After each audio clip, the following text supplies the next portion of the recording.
This page is the front cover of Dreamcast Magazine Volume 24, dated August 6, 1999, and it's heavily focused on Soul Calibur, which is stated to be 2 weeks away from release and is labeled as a perfect check feature with a frame guide. A special guidebook for Soul Calibur is also mentioned. Alongside Soul Calibur, the page highlights several other games, including Martian successor Nadesico, The Mission, Shenmue, Air Force Delta, Death Crimson 2, and Seaman, Forbidden Pet.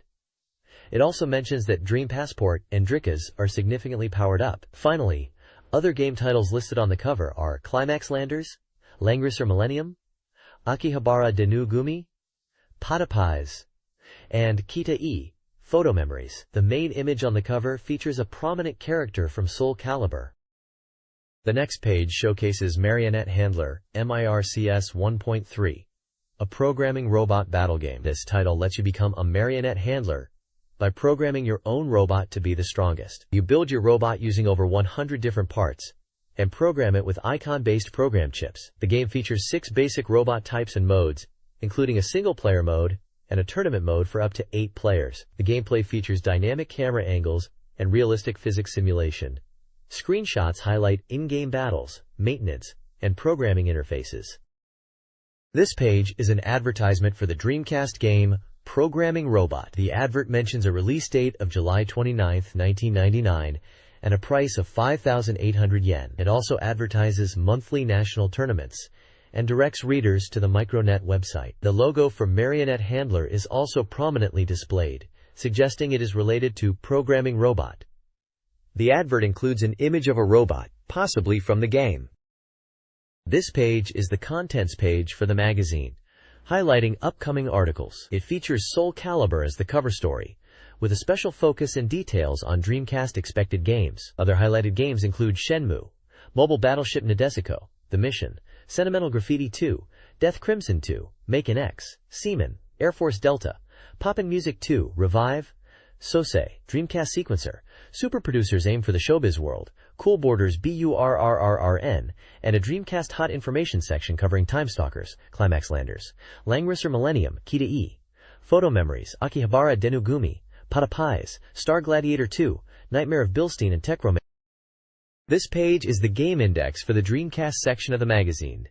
It lists game titles alphabetically in Japanese, along with their page numbers. Games mentioned include Akihabara Denogumi Patapais, Air Force Delta, Elemental Gimmick Gear, Kita-e, Photo Memories, Kidu Senkan Nadesico, Nadesico The Mission, Climax Landers, Cool Borders Burn, The King of Fighters, Dream Match 1999, Sunrise Ayutan, Shenmue, Seaman, Kishin World Evolution, Star Gladiator 2, Nightmare of Duraga, Fushigi no Dungeon, Super Producers, Senkoku Turb, Sentimental Graffiti 2, Soul Calibur, Chakusenki Kikayo, Descrimeson 2, Dreamcast Sequencer, Dream Passport 2, Buggy Heat, Frame Gride, Poppin' Music 2, Madukishi X, Marionette Heisei, World Neverland Plus, Orudo Ukoku Monogatari, and Sega Saturn Magazine.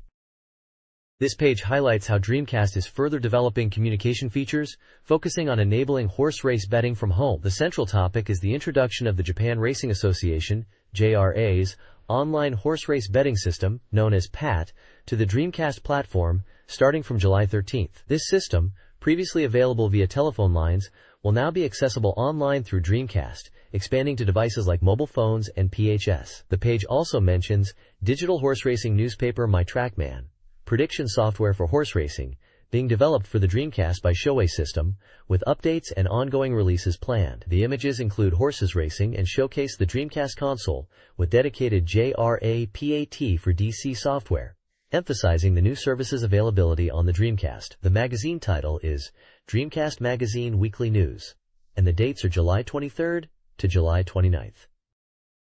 Amusement parks are gearing up for summer with interactive events. The Sakura Wars Song Show, with new music by Kohei Tanaka, starts August 4th. NEC Interchannel Fan Appreciation Day 2 on August 7th offers early access to games like Princess Rouge and a reprint of Black Matrix for Saturn. Joyopolis becomes a horror experience with the Ring Ring Virus Tour, featuring horror-themed attractions and performances. Namco Namjatown presents Najavu's Great Adventure and Underground Journey. Namco Wonder Egg 3 introduces Hollywood with movie-based attractions, including a Venturer Ride and swimwear access. Finally, Neo Geo World features a horror attraction called Sleep the Live, based on the movie Awake, using 3D sound, available at both Tokyo Bayside and Tsukuba locations. Upcoming events include the 37th Amusement Machine Show in Tokyo, September, featuring new arcade games including Dreamcast titles. Sega Arena Toyohashi opens July 17th in Aichi, a Dreamcast-themed amusement facility. Tsutaya will offer WonderSwan console and Gunpei rentals. The Beatmania Pocket Summer event will be held in Kanagawa on July 29th and August 7th. A 3-part drama CD series for Hoshin Engi, Soul Hunter, will begin on August 25th. Lastly, a giveaway offers Getter Robo Generation postcard sets celebrating Go Nagai's 30th anniversary. This page highlights several music releases and promotional campaigns. Firstly, there's a Gundam Hello Hero special mousepad being given away to 5 people to celebrate the video rental release of Mobile Suit Gundam. Next, it is announced that the next issue will feature an interview with DPS about their Heartbreak Diary, MLCD number 3. There is also an advertisement for the Laox Atsugi Game Hall's first anniversary sale. Moving on to music reviews. Sing My Song, Kyokona Boku no Blues, by Hiroshi Egawa, is reviewed as a 2000-style new rock and pop sound, suitable for adults. Clambons is described as a catchy and relaxing tune, representative of their indie era. Makoto's New Revolution is praised for its powerful beat and R&R sound. Ken Morioka's Japanese Ken Morioka A album is recommended for its direct and stimulating sound. SMAP's Bird MAM SMAP single, featuring the song Fly, is also reviewed. Finally, the Dramania original soundtracks are introduced, featuring 33 tracks, including 9 full-length versions from the Bimani series arcade game, Dramania. The Dreamcast Data Station's Top 10 software sales ranking reveals Street Fighter Alpha 3 at number 1, with 28,321 copies sold. Following at number 2 is Tokyo Highway Battle, with 90,938 copies. Sonic Adventure takes third place, with 440,751 copies. The King of Fighters 99 is fourth, with 61,132 copies. Giant Graham 2. All Japan Pro Wrestling 2 is fifth, with 58,802 copies. Freeze. Virtua Fighter 3 Team Battle is in sixth, having sold 348,664 copies. New at seventh is Buggy Heat, with 4,489 copies. The House of the Dead 2 holds 8th place with 208,018 copies. Pentathlon is in 9th, with 66,778 copies. Finally, July closes the list at number 10, with 95,680 copies. This page showcases the Dreamcast Magazine's reader-voted anticipation ranking for upcoming software, highlighting the top 30 games. At number 1 is Shenmue, topping the chart with 532 points, scheduled for release on October 28. The page mentions the excitement around the game and its summer demo event.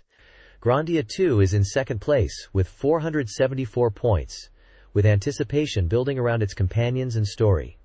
Soul Calibur secures the third spot, with 436 points, promising a large volume of content, character introductions, and a complete character checklist.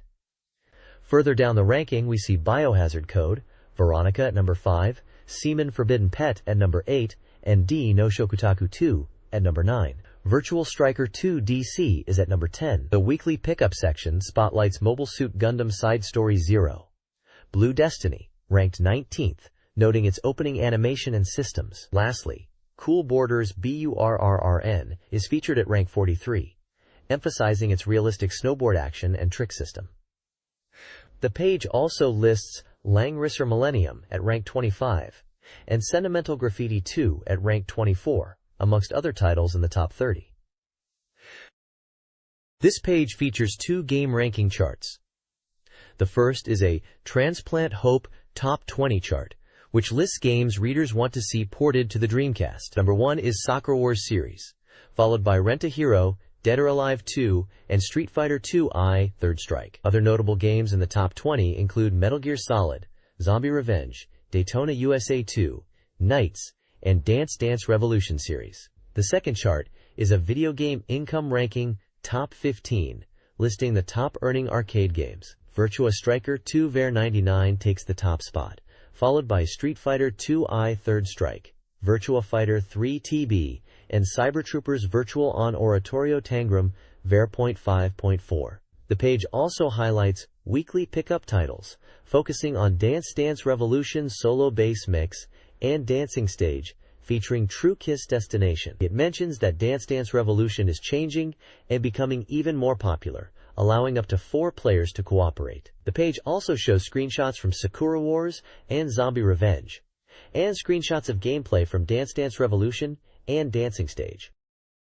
This page is a Dreamcast release schedule from a magazine, detailing upcoming software and hardware. On the software side, for July 1999, games listed include Air Force Delta, Akihabara Denu, Gumi Pio Pio Pio, Seaman, and Mario Nethandler. For August 1999, Soul Calibur, Professional Baseball Team Otsukuru, and Cool Borders Burn are highlighted. Tome 9. September 1999 features Dancing Blade Kate ni Momotenshi, Perfect Edition, and Poppin' Music 2. October 1999 includes Japanese Professional Mahjong Federation Official Recognition, Mahjong and Revive. Sosei. November 1999 lists Dino Shokutaku 2. December 1999 shows Eternal Arcadia, Berserk, and WWW Soccer. Games with unconfirmed release dates include Golf, tentative title, Melokilius Pretty End of the Century, Monster Breed, Virtua Striker 2DC, tentative title, Undercover AD 2025 Key, Brave Knight, tentative title, Little Dream, Rayman 2, tentative title, Sentimental Graffiti 2, MSR, tentative title, and Dark Eyes, tentative title. Home times. Hardware section lists peripherals like the fishing controller and zip drive with unconfirmed release dates. There's also a smaller Sega Saturn release schedule featuring With You Mitsumeta Itai and Street Fighter 03. Reader rankings for Dreamcast games are highlighted, with in-depth reviews for 2 titles. Street Fighter Alpha 3 is lauded for its arcade-perfect port, improved graphics, fast loading times, and exclusive content like new modes and characters, exceeding the arcade version. Reviewers appreciated the challenging CPU and network features. Tokyo Highway Challenge is praised for its exhilarating speed, immersive atmosphere, and realistic graphics. Despite some visibility issues, reviewers emphasized the enjoyable gameplay, well-designed courses, and excellent communication features, creating a realistic driving experience. The page concludes with an optimistic note on the Dreamcast's thriving software scene, highlighting over 50 available titles and upcoming releases like Seaman and Sonic Adventure 2. This page showcases the results of the 27th Dreamcast Reader Race, a popularity poll for Dreamcast software as voted by readers. The Recommendation Racehorse Introduction section highlights 2 top-ranked games. In 4th place is Giant Graham, All Japan Pro Wrestling 2 in Nippon Budokan. The review praises its realistic wrestling action, impressive graphics, and responsive controls. It emphasizes the deep training mode and authentic wrestling moves, with player feedback highlighting its immersive qualities. In 11th place is The King of Fighters 99, Dream Match 1999.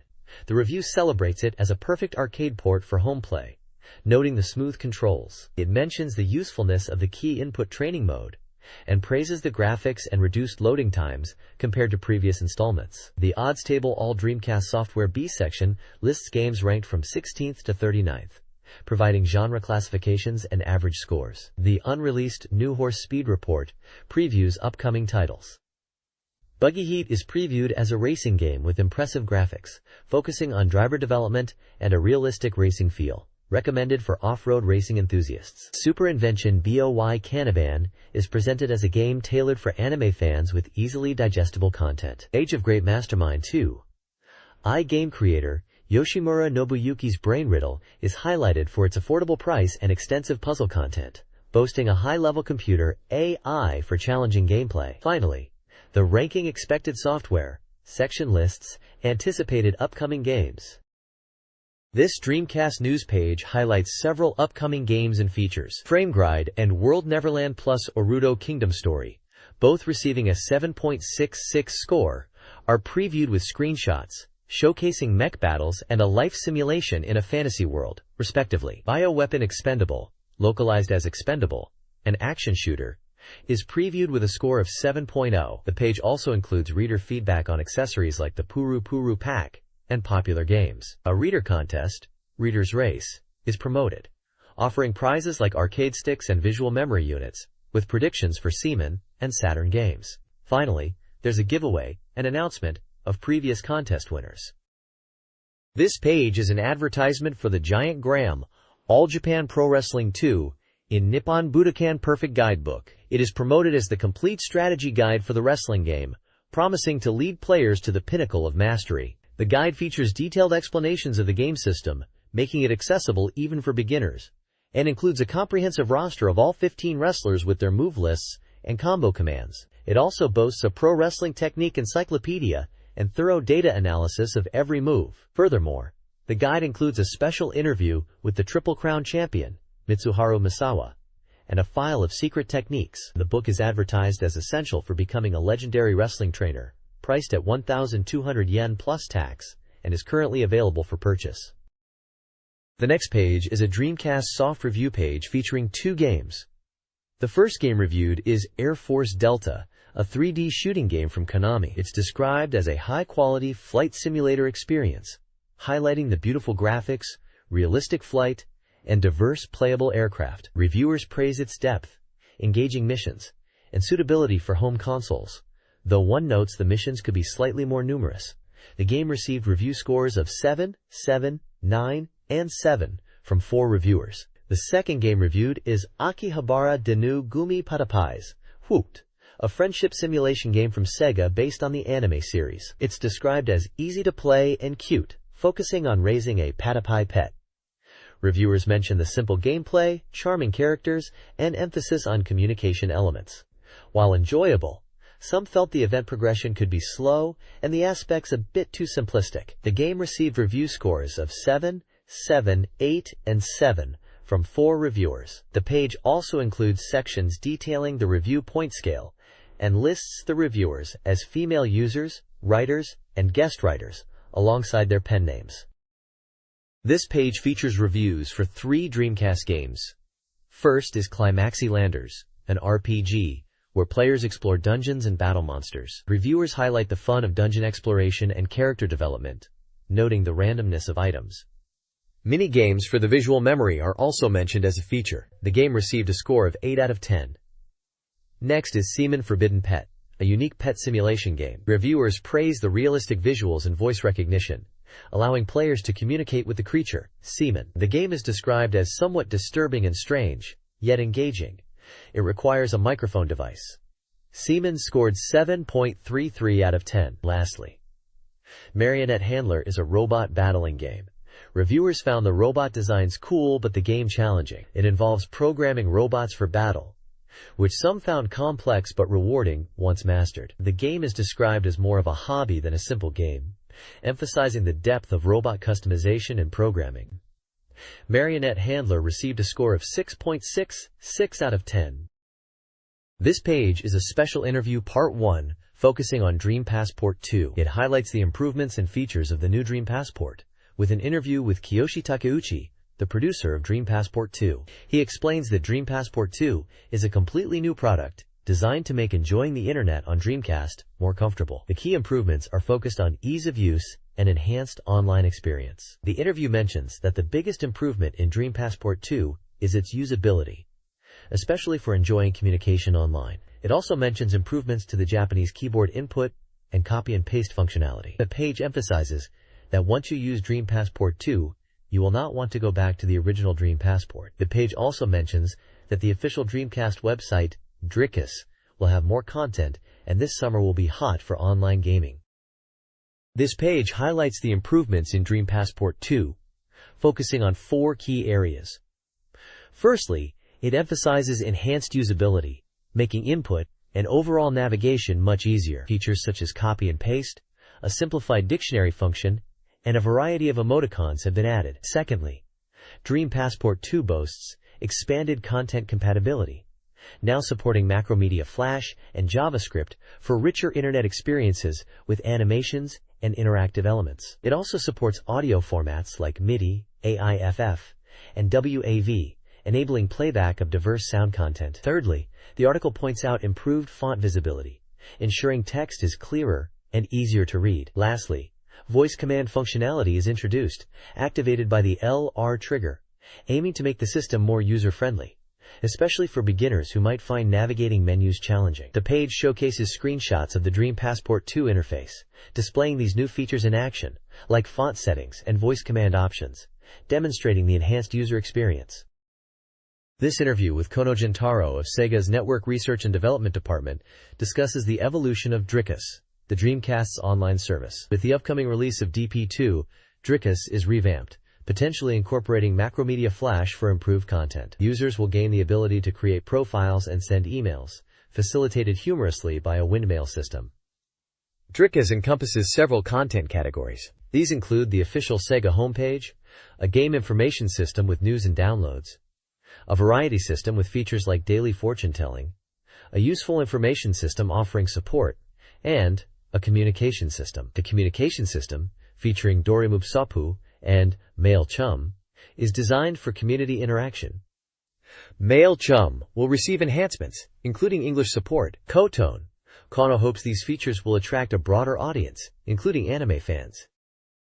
This page discusses online morality and manners for Dreamcast users. It highlights the upcoming relaunch of the Dreamcast chat service, Dreamcast, and the lessons learned from its initial shutdown due to user misconduct. The article emphasizes that online spaces on Dreamcast, like chat rooms and bulletin boards, are public places requiring users to adhere to rules and good manners, just as in real life. The closure of the initial chat service was triggered by an incident where a user posted a girl's personal information leading to harassment, highlighting the need for responsible online behavior. Sega stresses the importance of establishing and following rules to ensure a positive online experience for everyone. They mention implementing measures to secure chat rooms and home pages to prevent unauthorized access. The article advises users on specific online manners, such as avoiding abusive language, using nicknames, being polite, and respecting personal boundaries. The page also includes a scoop section announcing that the FrameGlide internet browser, released on July 15th, comes bundled with Dreamcast 2,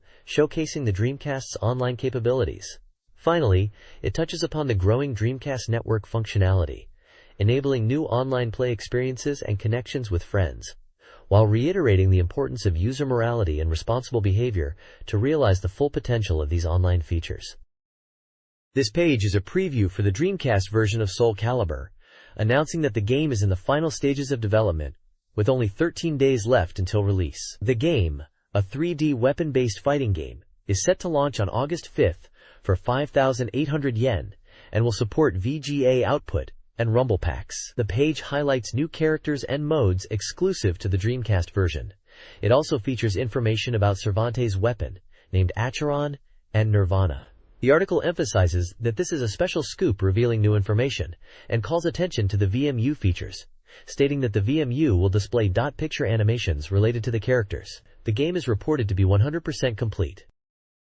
This page details Cervantes de Leon's updated design in Soul Calibur, showcasing his first and second color variations. The first emphasizes his pirate aesthetic, while the second introduces a Soul Calibur design. The page highlights new modeling, screenshots of his in-game actions, and a character profile. Cervantes, a 48-year-old swordsman, wields a long sword and short sword using Archelon and Nirvana styles, connected to the Soul Edge's legacy. He was born in Valencia and has a height of 177 centimeters and weighs 80 kilograms.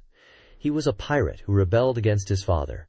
Driven by Soul Edge, he became a bloodthirsty maniac, defeated by Sophicia and Tafaki, and later revived by Nightmare. His powerful dual sword style and devastating attacks are teased. This page is dedicated to the Mission Battle mode in Soul Calibur, a new mode for the Dreamcast version of the game. It details how this mode works, starting with the map screen, where players select locations to engage in battles with specific conditions. By pressing the A button at a location, a command menu appears offering options like Move, Mission, Art Gallery, Select CHR, Save Data, and Reset. The page explains the flow of the Mission Battle mode, from selecting a battle stage to starting the mission and fighting. Missions have set conditions, and upon success, players earn points. Failure results in 0 points and a return to the map screen. The difficulty of missions is indicated by stars.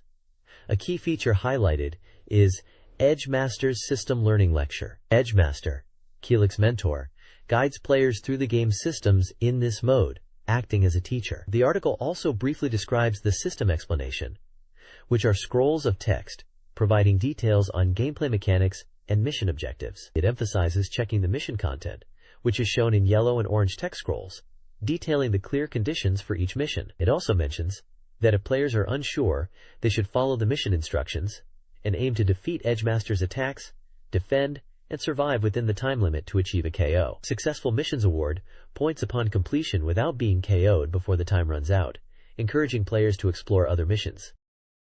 This page showcases the Dreamcast version of Soul Calibur, highlighting new characters and modes.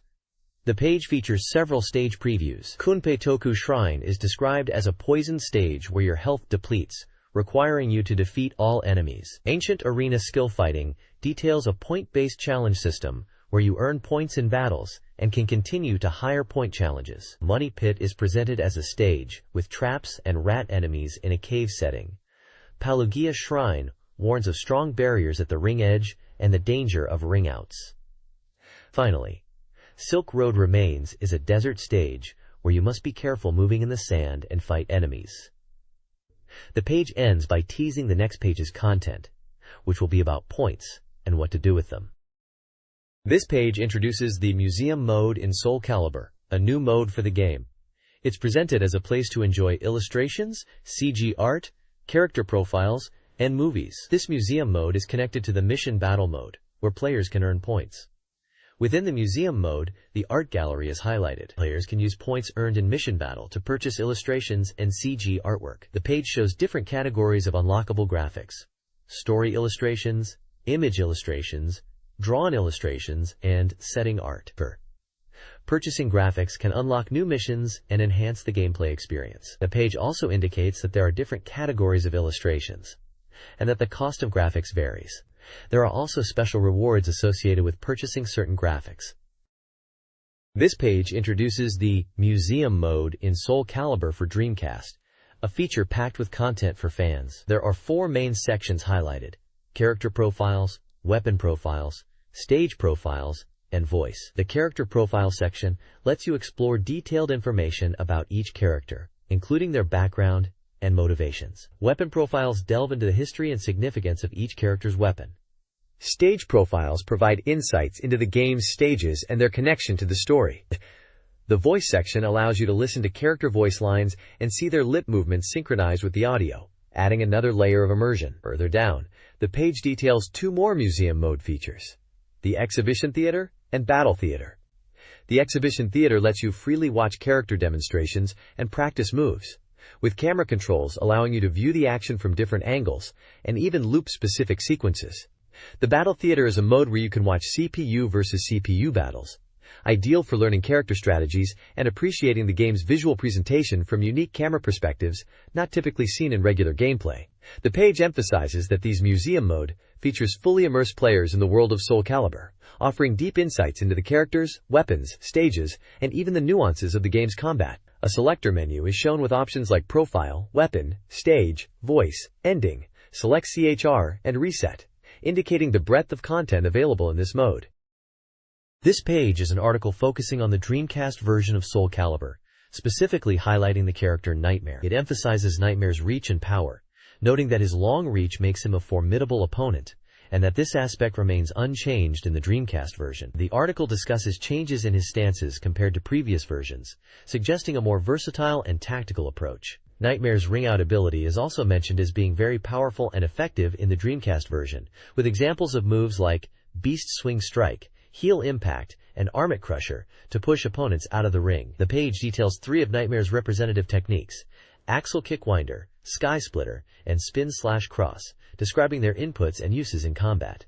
It explains how Axle Kickwinder can be used to disrupt opponents and create openings. Sky Splitter is a quick attack, and Spin/Cross is a powerful combo attack with variations. The article also describes Nightmare's weapon as Soul Edge, a cursed sword of immense power. Originally 2 swords, but now one after one, was destroyed by Sephidia, maintaining its existence as a single great sword. Screenshots illustrate Nightmare in action during gameplay in Soul Calibur on the Dreamcast. This page focuses on Kilik in Soul Calibur for the Dreamcast, emphasizing the improvements and changes made to the character in the Dreamcast version compared to the arcade version. It highlights how Kilik's reach and variable attacks are key to his fighting style, noting that his attacks are designed to keep opponents at a distance. The page points out 3 key enhancements for Kilik in the Dreamcast version. Firstly, it discusses how Kilik can now better utilize evasion to create openings for attacks, thanks to increased movement options and better evasion techniques. Secondly, the page mentions strengthened advancing techniques which enhance Kilik's offensive capabilities. Thirdly, close-range combat is also improved, addressing a potential weakness in his arcade version. The article also introduces 3 representative techniques for Kilik. Ryukei-geki, a combo attack starting with an upward strike followed by mid-level attacks, effective as a counter-hit and leading to a further Suisun attack. Junfushi is mentioned as a unique impact-based move. And finally, Raikou, a powerful 3-hit mid-level combo designed to pressure opponents, especially during wake-ups, and capable of being soul-charged in the Dreamcast version, allowing for a guaranteed Suga follow-up. The page concludes by mentioning Kilik's weapon, the Kan, or staff, highlighting that in Soul Calibur, Kilik is unique for using a staff as a weapon instead of a sword. It emphasizes the staff's destructive power, especially with the element of distance in mind, describing it as one of the 3 treasures of Mantra Yam. This magazine feature focuses on Ivy's improvements in Soul Calibur for the Dreamcast compared to the arcade version. Key enhancements include new whip state attacks, making this stance more strategically valuable. Existing techniques like Scythe Grappler are easier to perform and more powerful. Hit detection and responsiveness are also improved, with moves like Riot Ghost now connecting reliably. Specific techniques highlighted are Cajun Grappler, simplified input, Lamenter's Ignis, new mid-range attack, and the powerful Mido Atlas Throw, easier to execute. The article also describes Ivy's signature weapon, the Ivy Blade, Serpent Sword, emphasizing its unique, shape-shifting nature. The next page is focused on the Dreamcast version of Soul Calibur, specifically highlighting the character Maxi. It emphasizes new combo attacks and changes for Maxi in this version. Firstly, it points out 2 new techniques added to Maxi's arsenal. One is called Ushio Wakachi, executed by pressing Y and down, described as a helpful new technique for Maxi who lacks single-hit attacks. The other is Choshiki Kai Awase Shonetsu, performed from a crouching position, which is a combo attack starting from a low attack to a mid attack and transitioning to a giant gate stance, making it easier to break the opponent's guard. The page notes changes to Soul Charge and Soul Charge Guard Cancel in the Dreamcast version, stating guard breaks become less frequent. However, overall, Maxi's unique fighting style remains intact in the Dreamcast version. It elaborates on the move Kaiyu Tsunagi Ryugaku, X+Y, explaining it's useful for surprise attacks and can hit opponents in a down state, forcing them into a crouching position. While it has some drawbacks, like slow startup, making it vulnerable to run, it is still valuable. Finally, the page introduces Maxi's weapon, the nunchaku named Hatingen, Haru, explaining it is an ancient Chinese weapon, difficult to handle, and Maxi's nunchaku is a custom-made special weapon crafted by his companions. This page is an in-depth look at Astaroth in the Dreamcast version of Soul Calibur. It highlights that while Astaroth's basic abilities remain similar to the arcade version, there are subtle changes and additions for the home console. The page is broken into sections discussing new techniques, throws, tackles, and representative techniques of Astaroth. It mentions that throws are strengthened, and tackles are still powerful. Specific techniques like Bayazuk, left-pointing arrow B, Vimel, left-pointing arrow Y, and Audio Biforce, down-pointing arrow, down left pointing arrow X, are detailed with command inputs and descriptions of their use and effectiveness, showing combos and strategic advantages. The page also identifies Astaroth's weapon as the Kultus, a giant axe, and describes its weight and destructive power. Screenshots show gameplay situations and move demonstrations to illustrate the text descriptions. This page is focused on Xianghua in Soul Calibur for the Dreamcast. It highlights improvements and new features for her in this version of the game. The Dreamcast version emphasizes stronger air attacks, new high-level evasion techniques, and more mischievous moves. Specific techniques are detailed, including Seireka, which is executed with X, X, and Y, described as a fast move useful for close-quarters combat and evading horizontal attacks, and can guarantee a critical hit counter. Heishitai, by pressing down left Y and B, is described as a technique to evade horizontal attacks while attacking. Yuhoshitsu, using X and B, allows Xianghua to close distance, useful against characters with longer reach. Following Yuhoshitsu, moves like Shuke Kyaku, standing B or during B, are recommended for attacks. The page also mentions Xianghua's weapon is the Chinese sword, Gohuken, which is noted as being different from a Japanese sword and referred to as Soul Calibur itself, in contrast to Soul Edge.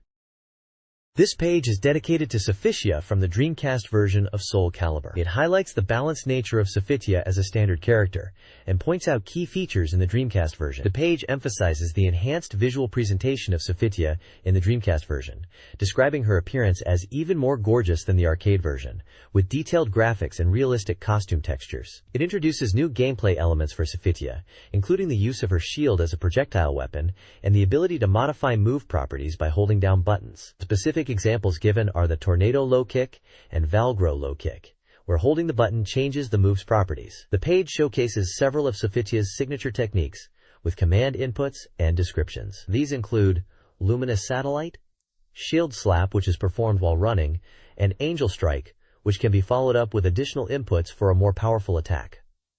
The article also details Sophitia's weapons: the short sword and small shield, and the Omega sword and Elk shield. It explains that the short sword was commonly used by Roman infantry in the 14th-16th centuries, known for its sharp tip capable of easily piercing armor.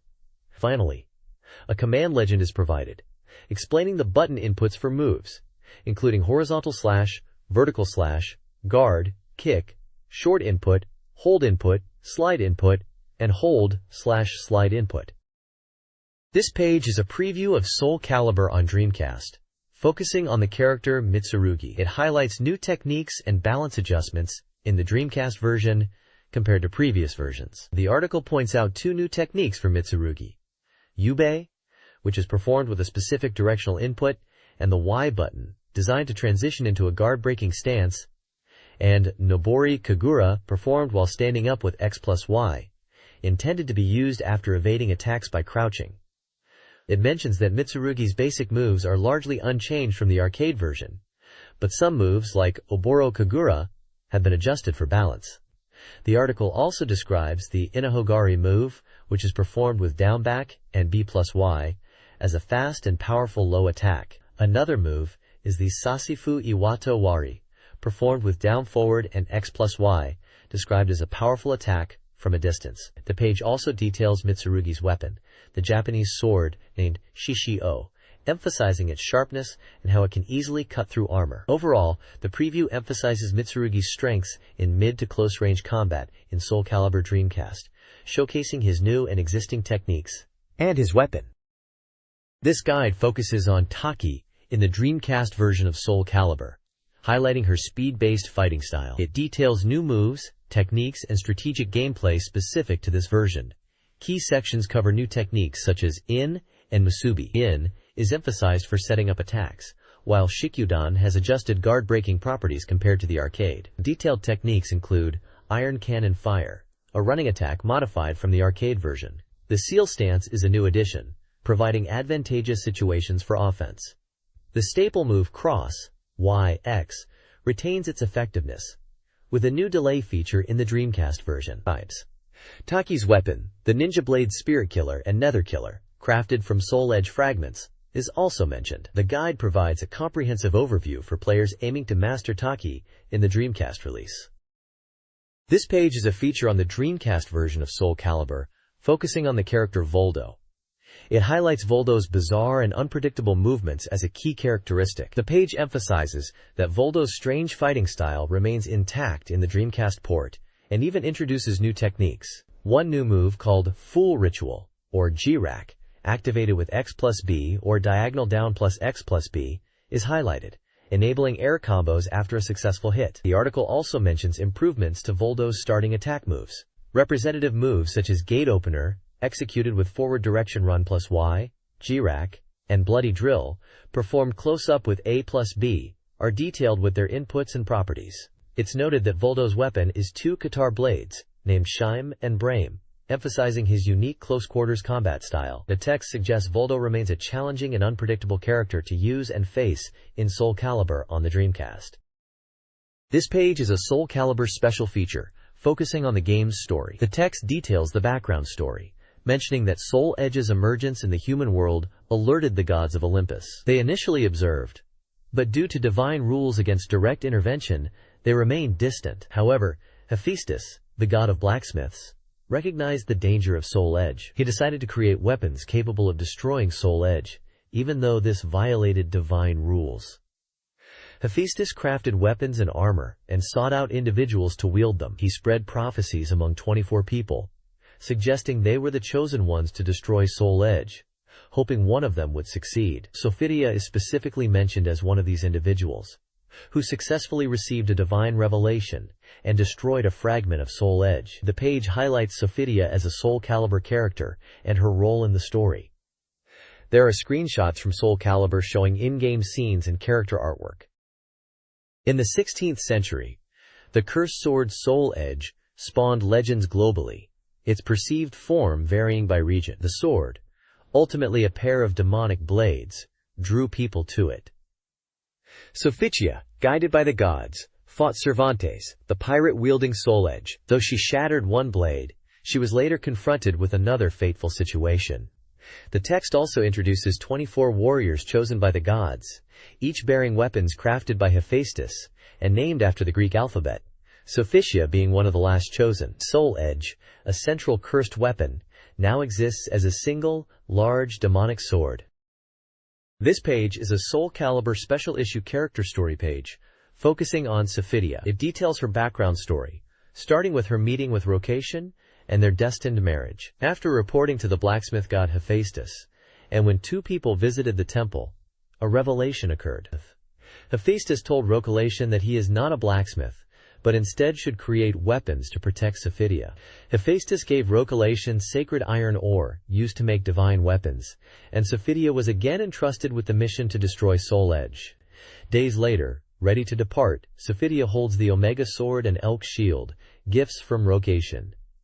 The world she journeys to is already invaded by evil energy. She travels to purify corrupted lands and pursue the evil sword, her eyes filled with a renewed determination. The page also describes Sophitia's weapons, the Omega Sword and Elk Shield. The Omega Sword is a short sword, around 60 centimeters in length, ideal for close combat, and easily handled. Short swords were popular from the 14th to 16th centuries, and were commonly used by heavily armored foot soldiers when formations broke down in chaotic battles, carried as a subweapon. A key feature is its sharp point, designed for thrusting attacks. The Elk Shield is a small shield designed to deflect short swords, equipped on the arm, primarily for defense, by deflecting enemy attacks. Its rounded shape is effective against thrusting attacks, a characteristic feature. This page is dedicated to showcasing the character Sophitia Alexandra from the fighting game Soul Calibur. It highlights her key strengths as a speed-based character with a balanced offensive and defensive style. The page details 3 special features of Sophitia. Firstly, her balanced offense and defense is emphasized.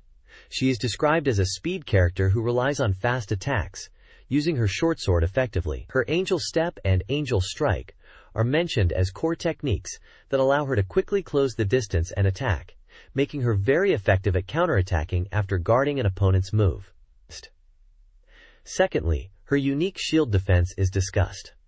Sophitia is noted as the only character who can move forward while guarding, granting her a distinct defensive advantage.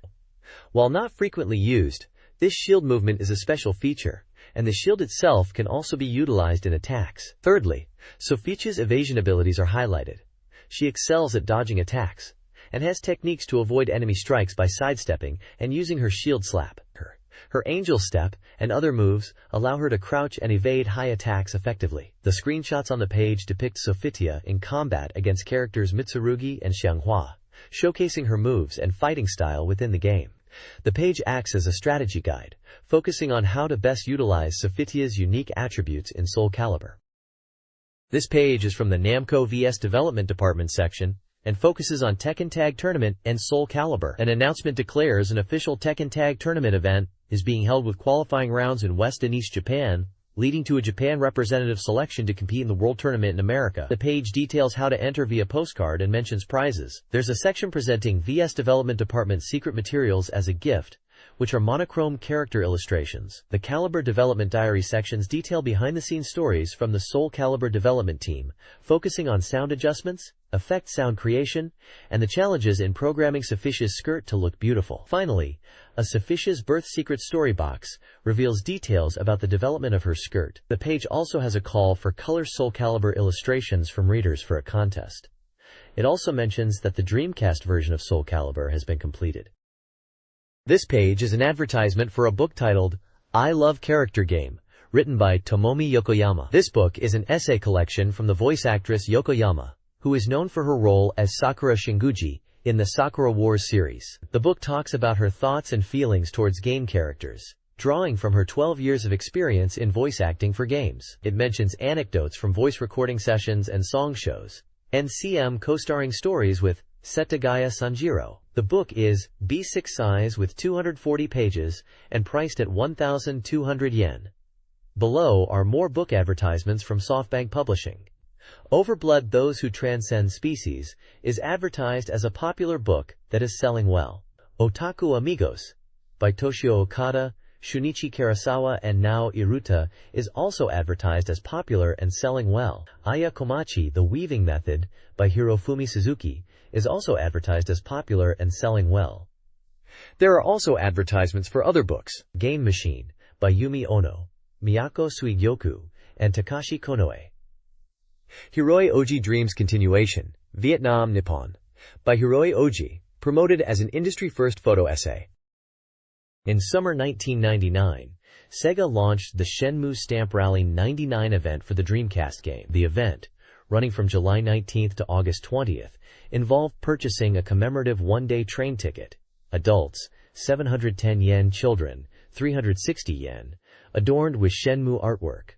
These limited edition tickets, 13,000 copies, were sold at major Kyoto subway stations. Participants received a premium stamp book with character introductions, game information, and unreleased CG images. This was the first time a game had been featured in the annual Stamp Rally, a decade-long tradition. The event, designed to encourage subway use during summer vacation, offered 43 stamp locations, with a broad target audience, including children. Screenshots of Ryo Hazuki and Shenhua Ling from Shenmue were featured, highlighting the collector's value of the tickets and stamp books. The next page details a summer special event called Stamp Rally Shenmue Journey. This event is a stamp collecting rally across 43 subway stations, encouraging people to ride the subway. To participate, you purchase a one-day subway pass and collect stamps at various stations. The page outlines the steps. Collect stamps at subway stations, scratch a point sheet, and aim to collect 15 or more stamps, or reach 50 points on your point sheet to receive a commemorative item. There are lucky stamps, hidden amongst the regular stamps, and finding them gives you extra points on the scratch card. The page lists the subway lines and stations where stamps can be found, including the Ginza Line, Marunouchi Line, Hibiya Line, Tozai Line, Kyoto Line, Yurakucho Line, Hanzomon Line, and Namboku Line. Reaching 15 stamps or 50 points earns you a commemorative item, which can be redeemed at locations such as Ueno, Nihonbashi, Ginza, and Shinjuku stations, or the Metro Card Sales Center and the Underground Railway Museum. The page also mentions a lottery for people who collect stamps and send in their stamp books, with prizes including a Dreamcast console and Shenmue Experience Edition signed goods. There is a short interview with Saito Hiroyuki from the Transportation Department, Sales Promotion Section, who encourages people to participate, even if they don't usually use the subway, and mentions that it's possible to collect 15 stamps in a day. This page details the Shenmue Stamp Rally event, a promotional campaign tied to the highly anticipated Dreamcast game Shenmue. It's presented in a Q&A format, covering common questions players might have. The first question confirms the presence of experience corners for players to try out Shenmue in advance at various locations. These locations include Ginza Station, Ikebukuro Station, and Ueno Station, running from August 2nd to 8th, from 10 o'clock to 1700. Another question clarifies the validity period of the one-day train ticket, which is until August 20th. The page answers a question about the number of stamp types, revealing there are a whopping 86 stamps to collect across the various locations. These stamps feature different Shenmue characters and scenes. Another query clarifies the stamp availability time is generally between 10 o'clock to 1700. Finally, it addresses the possibility of meeting Hazuki-chan at the event, suggesting players might encounter her if they participate in the stamp rally. The page also highlights the Tokyo Character Show 1999, taking place on July 24th and 25th at Tokyo Big Sight, where Shenmue will have a significant presence. It mentions that Sega booths will feature Shenmue, and players can try out a trial version of the game. Merchandise like a stamp clock and CD player cases are also advertised as new items. In a feature titled, "This Summer, Shenmue Information is Piling Up," Shenfa actress Hazuki Ishigaki discusses her work on the game. She found the CM narration surprisingly challenging and mentions their release in theaters and on TV. Ishigaki clarified that while her likeness isn't directly modeled, her movements were captured within the game's town. She also worked on the What's Shenmue trial version narration with Yu Suzuki. Outside of work, she enjoys sewing and recalls summer memories of swimming in the ocean and enjoying shaved ice. The seaman character's name was revealed to be Umikichi, chosen via a contest. Breaking news announces that the next issue will reveal the price and print run for Shenmue Chapter 1, Yokosuka, following a packed press conference. 2 key points about Shenmue will be unveiled on October 28th. The feature includes photos of Ishigaki and a screenshot of in-game footage. This page is a preview for the Dreamcast game Nadesico. The mission, which is based on the anime series Mobile Battleship Nadesico. The game is described as a simulation adventure and is set to be released on August 26th. The page highlights high-quality movie scenes in the game with a theme of Rosebud. It also mentions the opening anime movie is revealed and features vocals by Yumi Matsuzawa. There is also information about the theatrical version video release of Nadesico, The Prince of Darkness, mentioning a release date of October 22nd for both LD and DVD, with video rentals starting on August 27th. In Kidu Senkan Nadesico, The Blank of Three Super Battles, the battle simulation part utilizes turn-based command selection on a battle map. Players control both Nadesico and Estabalis units with similar controls, managing phase transition energy for Nadesico and battery power for Estabalis. Key commands include movement, action, attack, repair, etc. Cooperation, Nadesico specific, change, information, settings, and standby.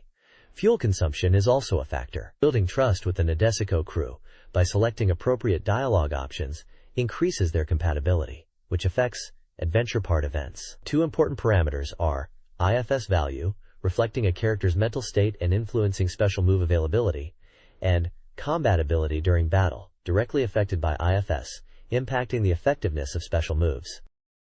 This page is showcasing special moves and tactics in a game featuring the anime series Mobile Battleship Nadesico. It highlights 2 special moves: the Nadesico Special Attack, a coordinated attack maneuver, and Gekigen Flare, inspired by the anime Gekiganger 3, which is a powerful punch attack. The page details the Nadesico Special Attack as a risky move, where the Nadesico ship launches a body-ramming attack while deploying a barrier. It also explains the Gekigan Flare move as a high-speed dash attack ending in a powerful punch, capable of destroying small to medium-sized enemies in one hit. There's also a check section discussing the proficiency point system, where characters gain points based on defeated enemies, improving their skills in reality, science, and critical categories.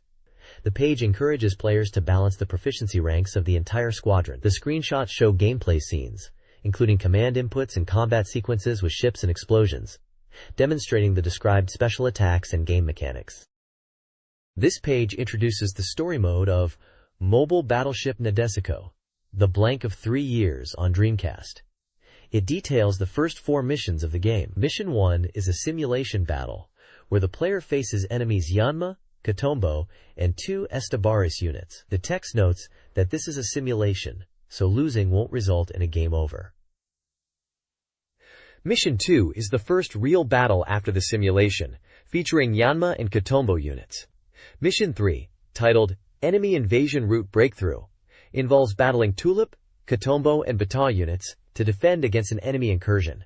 It mentions the Omoikatane system and encountering the large enemy weapon Tulip, Mission 4. Rescue Battleship Catalaya. Focuses on rescuing the battleship Catalaya. Enemies include Katombo, Bata, and Yanma units. This mission marks the debut of Estabalis units, with characters Izumi and Ryoko shown as pilots. Screenshots show game interfaces, character portraits, and in-game combat. The page concludes with a next preview section, hinting at new enemies awaiting players at the moon base in the continuation of the story. This page is a Dreamcast special report focusing on Sentimental Graffiti 2, a romance-adventure game by NEC Interchannel.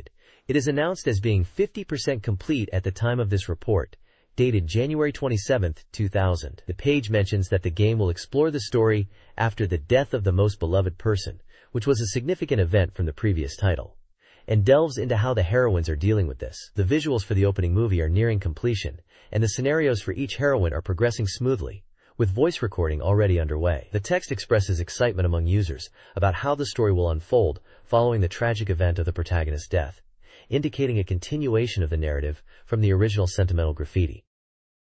This page showcases a feature titled, Waiting Person Doesn't Come, focusing on a scenario called Case of Matsuoka Chiharu. It opens with a story about a girl stood up on a date at a live house. She waited past the agreed time, feeling increasingly annoyed and wondering about his whereabouts, emphasizing her feelings of being left behind and time stopping. The article then shifts to a 2 years later perspective, describing the subsequent paths of these characters. Some heroines lead peaceful lives, while others have drastically changed.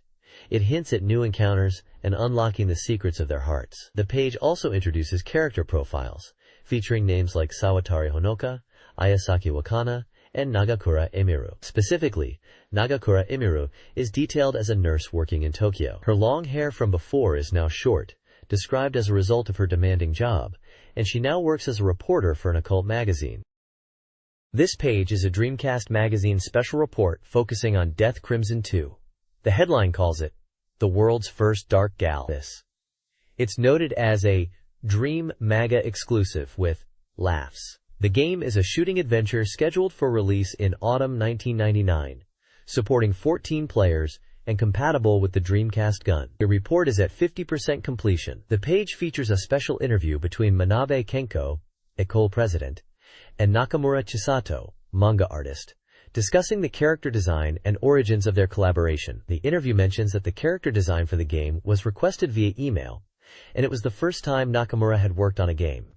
They discuss the character Yuri Rosenberg, whose profile includes her name, nationality as Saronica, email, occupation as student, favorite genre as shooting, and age as 19.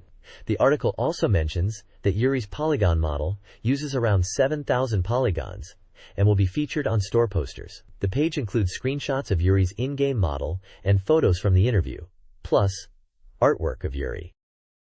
This page features a preview of Death Crimson 2. The article highlights the expressive facial animations of Yuri-chan, the main character, showcasing various emotions from normal and angry to happy and sad. It mentions the developers at Ecole aiming for rogue shooting-style gameplay and achieving detailed control over character expressions, even hinting at eye-blinking control, similar to the level of detail seen in Shenmue. The page also encourages players to send emails to Yuri-chan at the provided email address, yuri@ecole.co.jp, suggesting a promotional campaign involving direct interaction with the game character. An interview with producer Manabe Yukiyuki from Ecole discusses the character design, mentioning how they aimed for a high degree of freedom in character expression. Yuri will have both long and short hair versions, with the short hair version appearing in the game. A scoop announcement reveals that Death Crimson 2 will feature viewpoint changes controlled by the gun direction buttons and will support microphone devices for gameplay, suggesting potential voice input features, indicating an exciting evolution in gameplay. This page is a feature on the Dreamcast game D2, also known as D2 Shock, a musical. The headline playfully announces, "You've done it!" laughs, Ecole, referring to the developer Ecole. The page showcases improved character models for main characters Danny Freeling, Greg Palmer, and Lily Rosenberg. It contrasts the original character designs with their in-game representations, highlighting the visual enhancements made for the Dreamcast. There's an interview section with character designer Nakamura Chisato, who expresses relief and satisfaction with how the characters turned out in 3D. Nakamura mentions the challenges in capturing the nuances of character expressions and the effort to make them visually appealing within the technical limitations of the time. They also discuss the polygon counts, mentioning dedicating 70% of polygons to the face and eyes to ensure expressive characters. The interview also touches upon the development process and the use of Sega's tools. Nakamura expresses being happily surprised by the final quality of the 3D character models, considering them quite cute. The page also mentions that the game aims to resolve all the mysteries left from the previous title and introduces the characters within the narrative context of the game. The next page is a preview for Death Crimson 2, and is titled Character Remake? The article showcases redesigned characters for the game, including Arga, Patrick Lewis, and Ajibra Ashim, comparing their original design versions with the new ones. It details the character creation process, which involves design, coloring, and 3D modeling. The developers talk about microphone support in the game and seem excited about it. There is also a special present campaign for readers, offering prizes like a Death Crimson 2 poster and a signed illustration. The page mentions the development progress is about 50% complete and slightly behind schedule. This page details the law of branching in Maken X, a Dreamcast title, focusing on Flight Linkerton. It explains that the game's story branches depending on the player's actions, showcasing a scenario where you meet a pilot trying to escape in an escape pod. The page outlines choices: brainjack the pilot or do not brainjack the pilot, leading to different outcomes. Brainjacking allows you to control the escape pod and leads to Hong Kong, while not brainjacking leads to India and a different event. The page features screenshots illustrating these scenarios and character art of the pilot. There's also a section about the game's release date change from Atlas, with a message from producer Koji Okada apologizing for the delay, stating it's to improve quality for the Dreamcast platform. The game is listed as an adventure title, scheduled for release in November 1999, priced at 6,800 yen. Maken X's Hong Kong stage, the game's initial outdoor setting, is a near-future depiction of the city, controlled by the Triad. Players battle Triad members and eventually encounter a character sent by the Seal Sword Group's leader. This page introduces Li Feishan, a 16-year-old Hong Kong girl and Seal Swordsman, and the mascot of the Nine Heaven Star branch. She is the younger sister of a deceased character. Li Feishan, trained with her brother, will interact with the player, creating potential story developments. Screenshots reveal a dynamic Hong Kong stage with varied environments. The stage, described as dark and intricate, is a place of interest, the Triad's base, and the sacred ground for the Seal Swordsman. The Feishan, while inexperienced, is a dedicated, faithful Seal Swordsman with potential and a challenging attitude. Forbidden Pet Semen, Dr. Gasay's Laboratory, a cohabitation simulation released July 29th, guides players through raising a semen. The game, priced at 6,800 yen, standard, and 7,800 yen, limited with VM and microphone, features two main phases. Phase 1 covers the egg and larva stage, emphasizing careful observation of egg movements and aquarium maintenance, temperature, oxygen. Players experience the epic nurturing of witnessing the larva hatch and develop. Phase 2 focuses on larval forms, highlighting the child-rearing aspect. Players observe the larva's growth, feed it, and maintain the aquarium. It encourages daily gentle communication, 10 minutes of talking. The preview also reveals a "Don't Panic" Seaman start screen with a frog silhouette and hints at hidden details like subtle shadow differences, adding to the game's charm. The next page focuses on the fascinating evolution of seamen. Phase 3 details the adult seaman form, highlighting that they grow legs and their pectoral fins evolve to resemble ancient fish. It advises on feeding them larvae and mentions that adult seamen become gluttonous, emphasizing the need to be mindful of the aquarium environment and avoid neglecting their care. The Let's Talk Together section discusses the seaman's sharp tongue and growing intelligence as adults, suggesting engaging them in conversation and philosophical topics. Phase 4 shifts to the insect cage environment, crucial for raising larvae. It stresses maintaining a natural food chain, with the larvae feeding on plants and then becoming food for seamen. The page includes a caution box, reminding players not to forget to spray water in the insect cage environment. There's also an advertisement for Jean-Paul Gauze's Journal, a book published by Gentosha on July 15th, presented as a diary about semen breeding, discovered in a storehouse in Mie Prefecture, Matsusaka City, detailing Siemens ecology and offering a suspenseful narrative. This page is a special report for the Dreamcast game Air Force Delta, a shooting game developed by Konami. It is announced for release on July 29th, priced at 5,800 yen, and is for one player only. The text highlights that with only 1 week left until release, the full story of Air Force Delta will be revealed, urging readers to read carefully. The tagline at the bottom says, "Time has come. Are you ready?" This page is a preview for the aerial combat game Air Force Delta. The page highlights the game's feature of having over 20 playable aircraft. It showcases 5 of these planes with their specifications: the A-10 Thunderbolt II, F-3 Tornado, F-117A Nighthawk, Su-37 Flanker, and YF-23 Black Widow.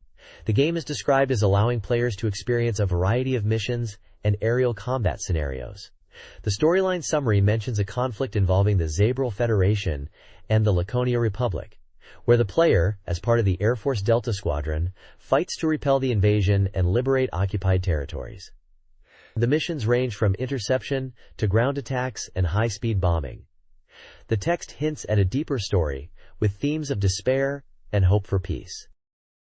The next page previews the game Air Force Delta, a flight combat simulator. It details several missions, starting with missions 06 to 10, focusing on weakening enemy air power, rescuing civilians, destroying supply bases, and securing resources. Mission 11 is titled Ceasefire Conference Defense, with a 10-minute time limit, tasking players with defending a conference building during a ceasefire negotiation after intelligence suggests an attack. Missions 12 and 13 involve responding to the aftermath of a failed attack and defending a fortress in a forest area. Mission 14 is titled Satellite Interception Operation, with a 145 time limit, requiring players to intercept a falling satellite launched by the enemy to inflict damage. The page includes screenshots showcasing in-game action, mission briefings, and HUD elements.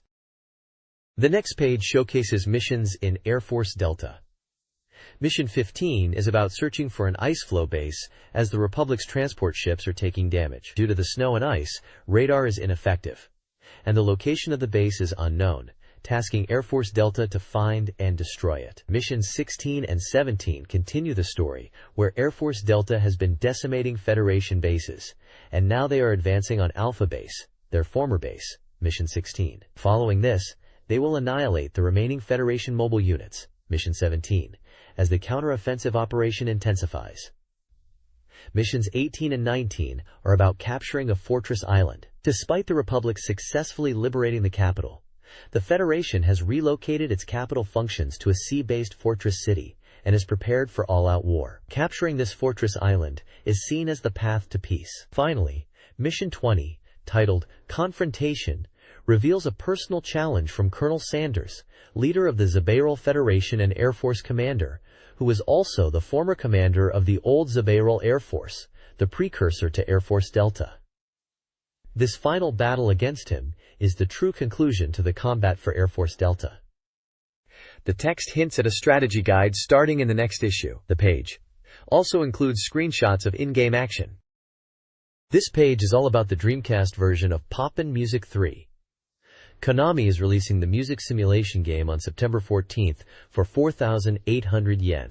It boasts full music simulation, visually enhanced Puru Puru Pakun effects, and compatibility with the Poppin controller. This home version has 13 brand new songs in addition to all the arcade tracks, plus 13 songs planned for the upcoming arcade Poppin' Music 3, so you can even practice those at home. The game also features downloadable VM content. The page introduces Olivia, who first appeared in the previous game, described as a slightly more grown-up and tropical character. Her songs are said to have a South American flavor, creating a lovely and vibrant atmosphere like a cardigan. There's also Mrs. Wilson, a stylish and slightly mature woman who works as a home economics teacher. Her song is described as a cheerful pop tune called Prism Heart, featuring cute prism boys flying around on screen. The game promises to be enjoyable for families with a wide variety of music genres, including enka and visual kei. This page is dedicated to showcasing the music rhythm game series Pops and Music, focusing on the latest installment, Pops and Music 2. It highlights the various music genres and characters within the game. Sections like New Wave, Classic 2, Boy Pulse, Funny, and Candy Pop are featured, each representing a different musical style and character. Popsa Music 2 is described as having enhanced modes, such as Party Mode, Training Mode, and Free Mode for single or multiplayer fun. The Classic 2 section mentions a classic medley with a refined arrangement compared to previous techno styles. Boy Pulse introduces new songs for the character Boy. Funny features the character Hamanov with fast-tempo aerobic music. Candy Pop introduces Cindy, a character with a mid-tempo Japanese garasu pop song. The page suggests that Popsa music can be enjoyed on the go, downloaded to the VMU, hinting at portable play possibilities. Revive. So Say, a Dreamcast trap adventure game releasing October 28th with an Omake CD, delves into the emotional struggles of 3 female characters. The preview page explores their personalities and event scenes, hinting at their underlying issues. One featured character is Yuzuki Takato, a 16-year-old high-achieving, national-level swimmer with a reserved personality. The page presents event scenes and dialogue, revealing Yuzuki's inner turmoil. Dialogue suggests self-criticism and difficulty being open. A scene depicts her witnessing something at an abandoned research facility, adding a layer of mystery. The page examines her anxieties, particularly her tendency to hide her vulnerability and grapple with her concerns alone, prompting questions about her past and the events of the game. This article discusses the visual development of the game Revive. The game boasts high-quality graphics, achieved partly by outsourcing to Digimation Corporation. Character design by Umetsu Yukinori is central, with the team emphasizing user feedback and a serious storyline. An interview with key developers reveals their approach. Producer Yamamoto outsourced graphics and provided initial ideas to Umetsu. Director Takahashi aligned visual direction with Umetsu's designs, aiming for impactful visuals. And scenario writer Inaba detailed the extensive 1,000-page scenario undergoing continuous refinement.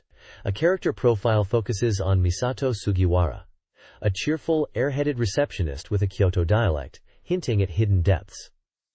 Dialogue snippets and a check tease a potential sad backstory. A contest offers a signed illustration by Umetsu Yukinori.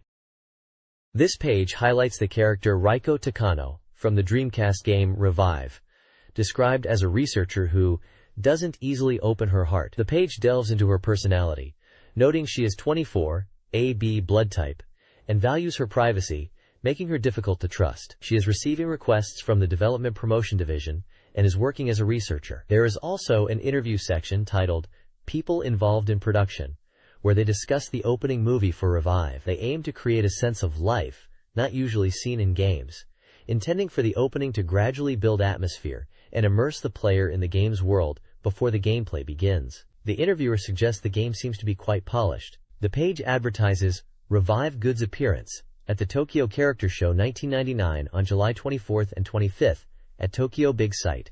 They promote new REVE merchandise as being available for purchase, featuring event scene visuals, clear files, and phone cards. Popular titles like Deco Gals, Deco Ranger, and Magical Drop are also mentioned as having booths. There is also a playable demo of the latest Revive game and telephone card sets for sale. A Revive New Goods sales list details various merchandise including name cases, desk mats, clear file sets, super postcard sets, telephone cards, and a Zippo lighter, all featuring Revive artwork. Prices are listed in Japanese yen. A Revive desk mat collection, Etsuki, is also shown with character sketches. This page highlights the completion of the Revive opening movie and introduces Digimation, a company specializing in digital animation for events, anime, and games, with examples like Shenmue and Magical Drop F. It announces the Revive Drama CD Volume 1, which is in production and set to be released on August 27, 1999, describing it as having a fun and enjoyable atmosphere with interesting stories. There are announcements for 2 events. Revive Resurrection Supergood Sale on August 1st at Messe Sano in Akihabara, featuring rare merchandise, a talk show, and an autograph session with Yukio Umetsu. The second event is Data East 1999 Summer Rampage 2 Halmageddon on August 10th at Nakano Zero, promising numerous special guests, a live performance by Chiharu Yoneko, and new information reveals, including for the game Magical Drop F. DC Magazine is inviting readers to a Data East event, and provides application details for readers to apply. The page also features Genki Four Sisters Group, Hari Mon, supporting Revive events, listing members Moki, Saori, Mio, and Asuka. Finally, it mentions upcoming CD releases related to Revive, including the opening theme, Feel Me, the original soundtrack, and a vocal album, with release dates in late 1999 and early 2000. This page is an advertisement for the Dreamcast game, Seaman. It introduces this bizarre creature that will live in your TV. The tagline states, Dreamcast release, welcome to the worst 25 days. It mentions this is a cohabitation-type nurturing simulation, and Seaman Forbidden Pet. The advert also boasts 5 years of research and development, and highlights the use of microphone compatibility, original AEI, and realistic graphics and animation for a new generation game experience. The release date is stated as July 29, 1999. The logo for Vivarium, the developer, is also present.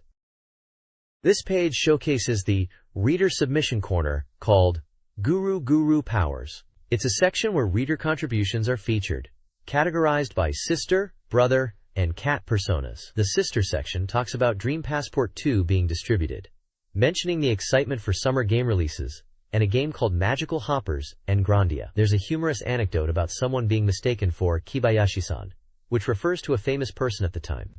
The brother section mentions receiving Dream Passport 2 and playing Magical Hoppers and Grandia. There's a review snippet about the Dreamcast game Berserk, praising its storyline and graphics as excellent.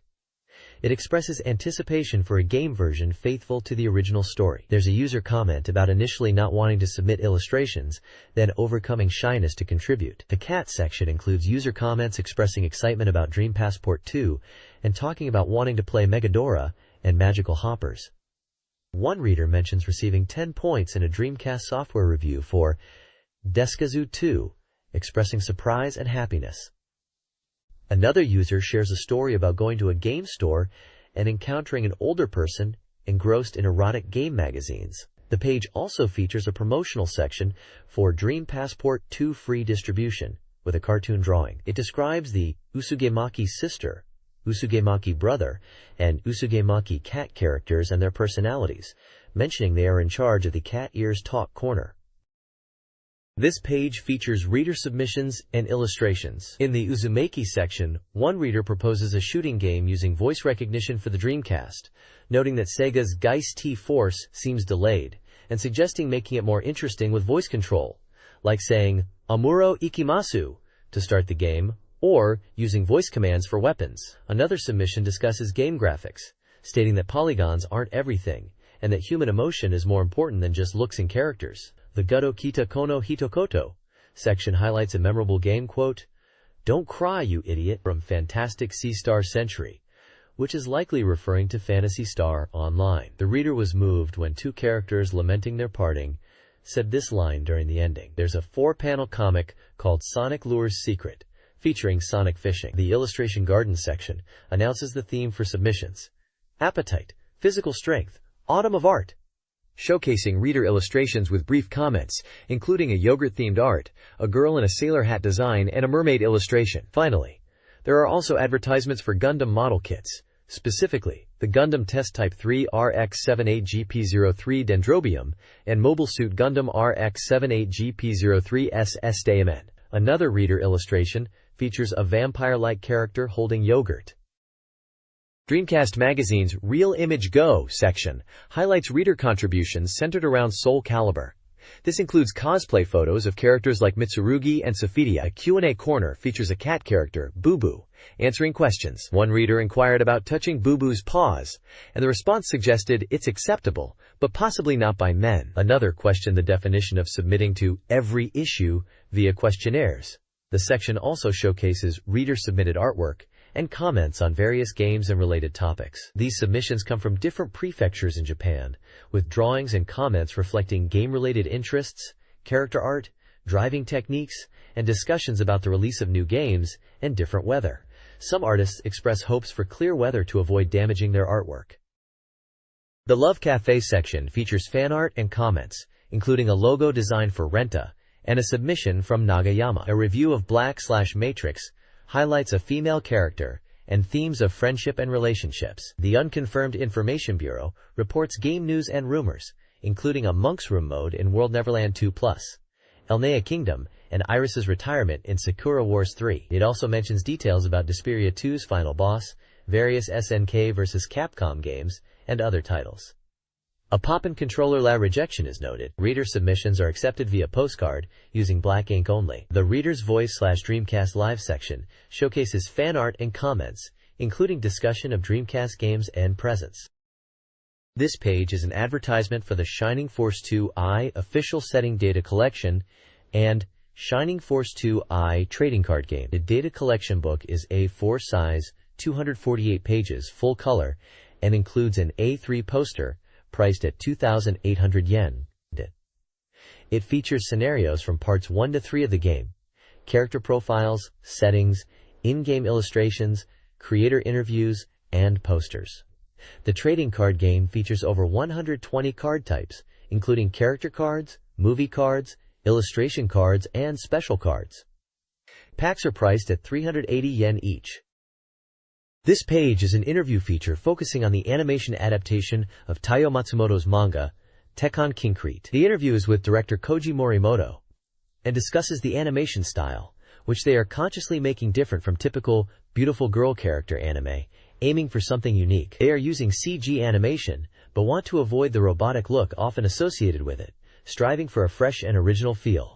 The interview mentions that a pilot version has been completed and showcased at the International Animated Film Market in France, receiving positive feedback and international TV interest. They are aiming for a theatrical release, and production is scheduled to start in January 2000, with a planned completion in 2001. The page highlights the anticipation for this project, noting it's from the creators of Steam Boy and GRM, and is considered a significant project from the creators of Extra. The interview also touches upon the challenges of animating characters in 3D, aiming for a style that doesn't feel like dolls but captures the dynamism they envision, blending hand-drawn cell animation techniques with 3D CG. The project was conceived about a year and a half prior to the interview, coinciding with the establishment of the animation company. The setting of the animation is a unique and captivating town called Treasure Town.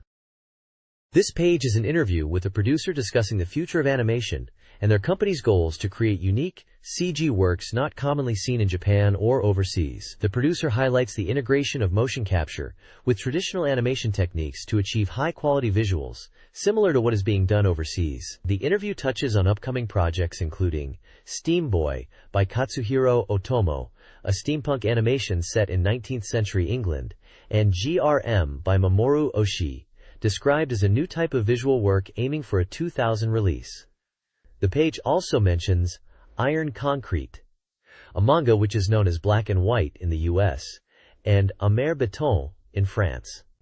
Finally, Extra by Ken Ishii is referenced in relation to a producer from R&S Records who was involved and is a fan of Akira. The interview suggests that these creators, like director Morimoto, are highly regarded both in Japan and internationally. There is also a photo of director Morimoto and an image from an animation project featured on the page.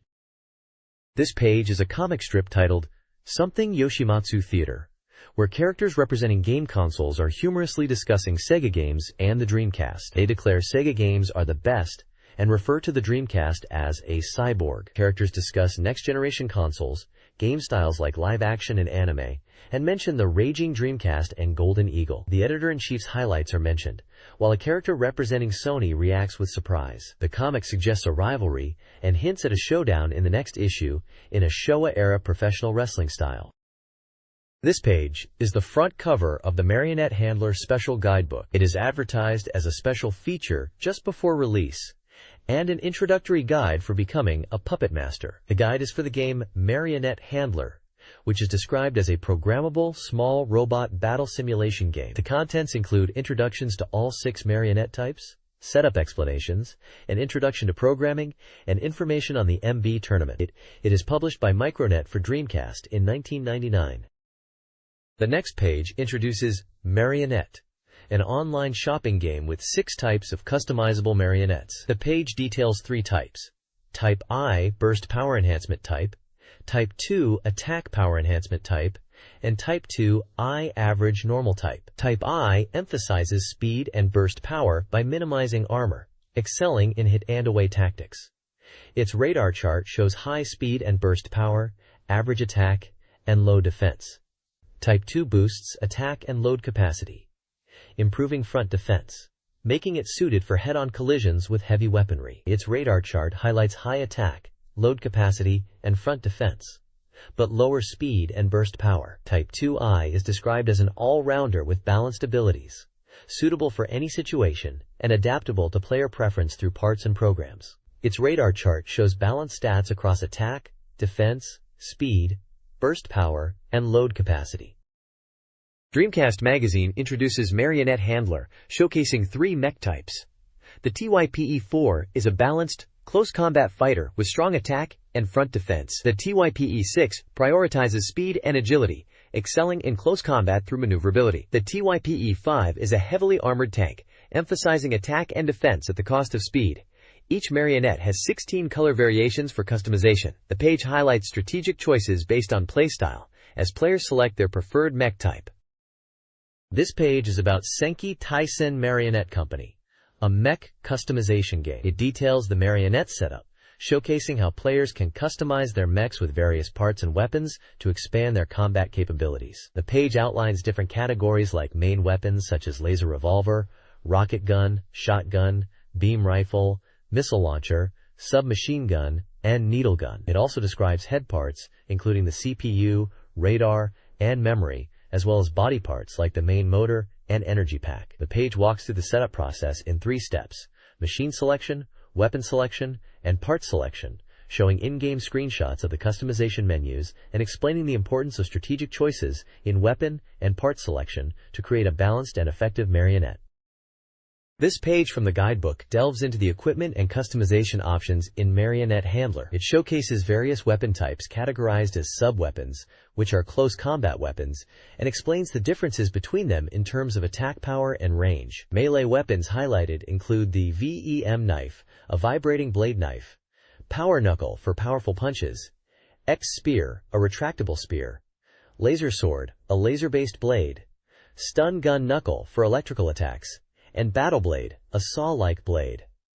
The guide then moves to armor, detailing its role in protecting the marionette and how different materials affect its weight. Accelerator and damper are described as movement and support parts, with the accelerator boosting speed and aerial movement, and the damper absorbing impact during landings. Special weapons are also featured, including grenades, bombs, AA bombs for anti-air, landmines, dummy units to distract enemies, and beam shields for defense. The guide also briefly touches on how to maintenance and parts adjustment menu, explaining options like oiling, cleaning, overhaul, and repair kits for maintenance, and adjustments for radar, CPU timers, and armor plate coloring in the parts menu. Essentially, this page is a detailed overview of the Marionette's equipment and the customization aspects available in Marionette Handler, a title that unfortunately never saw release outside of Japan.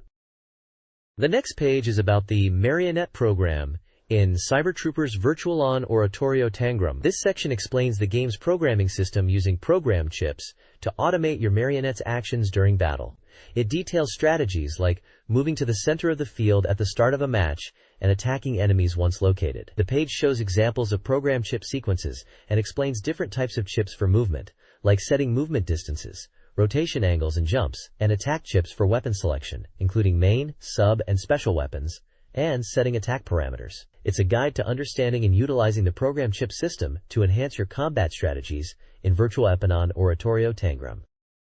This page is a special guidebook section focusing on the game Armada, known as Marionette Handler in Japan. It provides a guide on programming strategies for combat within the game. The guide covers key aspects, such as finding enemies using radar to detect them, moving to capture the enemy, and then attacking from the sky. It explains how to use chips and programming logic to create effective strategies. The page emphasizes the importance of using the practice mode, called Combat Test, to refine programs. It highlights the benefits of the practice mode, noting that it is free to use as many times as needed, and no parts are consumed or damaged, even if damage is taken during the test.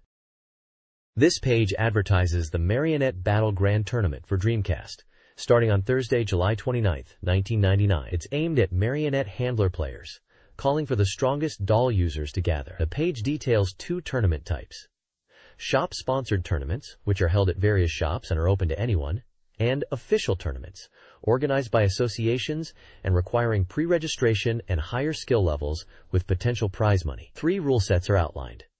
Grand Tournament Rules: Standard, defeat opponent within 3 minutes or until energy depletion. Western Rules: first to inflict damage loses, emphasizing accuracy and attack precision. And WMA Rules: start face-to-face, fight until energy depletes. Damage at match end determines winner, described as the hardest rule.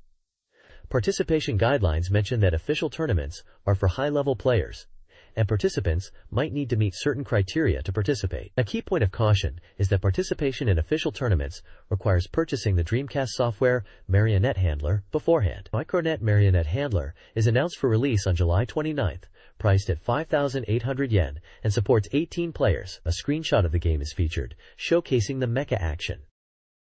This page is an advertisement for the Black Matrix Anthology Comic Volume 2, with a release scheduled for July, priced at 850 yen. It features artwork and manga from various artists including Masaki Fujiwara, Takumi Aoyanagi, Yukiko Fuyumori, Tuko Saito, Yumi Ito, Rin Azumi, Yuji Kujo, Fuyuki Mizuhara, Rinko Misagi, Gunsei, Yamato Eoniki, and Miyoko Satomi. The advert also highlights other Black Matrix Anthology comics available, including a double-cast anthology and a seasonal anthology. This page is an Anime Check-It feature, focusing on the anime A D Police Action .1, highlighting it as a near-future police action story centered around the bond and friendship of 2 men. The anime is set in Neo-Tokyo in 2039, rebuilt after a major earthquake, and deals with the rise of humanoid weapon boomers and related crimes. A special police unit, AD Police, is tasked with handling these crimes. The feature introduces the characters Kenji Sasaki, a detective who believes only he can be relied on; Hans Kleif, Kenji's partner, a detective from Germany, who has lost his memory in an accident; Kyoko Miyano, a woman saved by Kenji and becomes romantically involved with him; Ayumi Ketsuki, Hans's lover, a nurse and secretary to the chairman of Genome. The article mentions the anime's release date as July 25th, with a director's cut edition containing 2 main episodes and bonus footage. It also points out that while sharing the same era and setting as Bubblegum Crisis Tokyo 2040, it's a completely different work. Furthermore, the page details upcoming events at the Tokyo Character Show, held on July 24th and 25th, including an Anime Theater X stage event with voice actors and directors, and an OKSS stage event featuring voice actresses and musical performances. This page is showcasing upcoming and currently available anime and TV series video releases, starting with You're Under Arrest Special, Volume 1, due for release on July 25th. Goku Dokun Mancryptor Act 1 is already available since July 23rd. Cowboy Bebop 8th Session is set to release on July 25th. Crest of the Stars Volume 2 is scheduled for release on July 25th. Space Pirate Mito's Great Adventure, Volume 3 is coming on July 25th. To Heart, Chapter 3 is currently available since July 23rd. Badil. Vampire Princess Miyu Integral 11 is already out since July 23rd. Dangeizer 3 Prologue is also available since July 23rd. Totsugeki Smoggy. Sailor Senshi, Volume 1 Past Volume is available from July 23rd.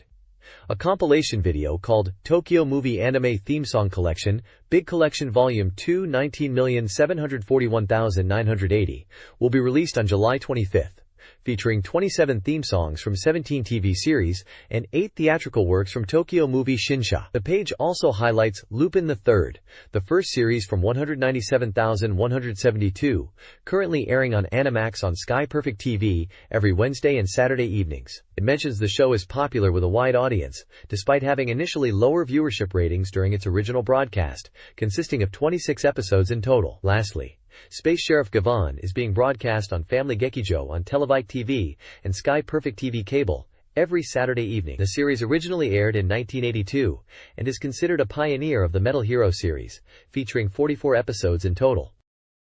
This page is dedicated to reader submissions and feedback for the sound novel game Machi, Unmei no Kusaten, which translates to Street, Intersection of Destiny, a Japan-exclusive title. The page is titled Machi's Notice Board Final Edition, suggesting this is the last installment of this feature in the magazine. The section, Tantusha Ume and Tetsu, features comments from the magazine staff. Ume mentions that this corner has run for a year and a half and expresses gratitude to the readers. Tetsu talks about the dilemma of having to stop features and expresses a sense of loneliness, stating this is the final edition. There's a Gallery Dujuban section showcasing reader-submitted illustrations and artwork related to Machi. Various reader comments and short reviews from different prefectures are included, such as Tokyo, Chiba, Niigata, Saitama, Kyoto, Kanagawa, Hokkaido, Osaka, and Aomori, each with a username. Readers share their thoughts on Makachi, with some expressing sadness that the sound novel genre isn't more prevalent,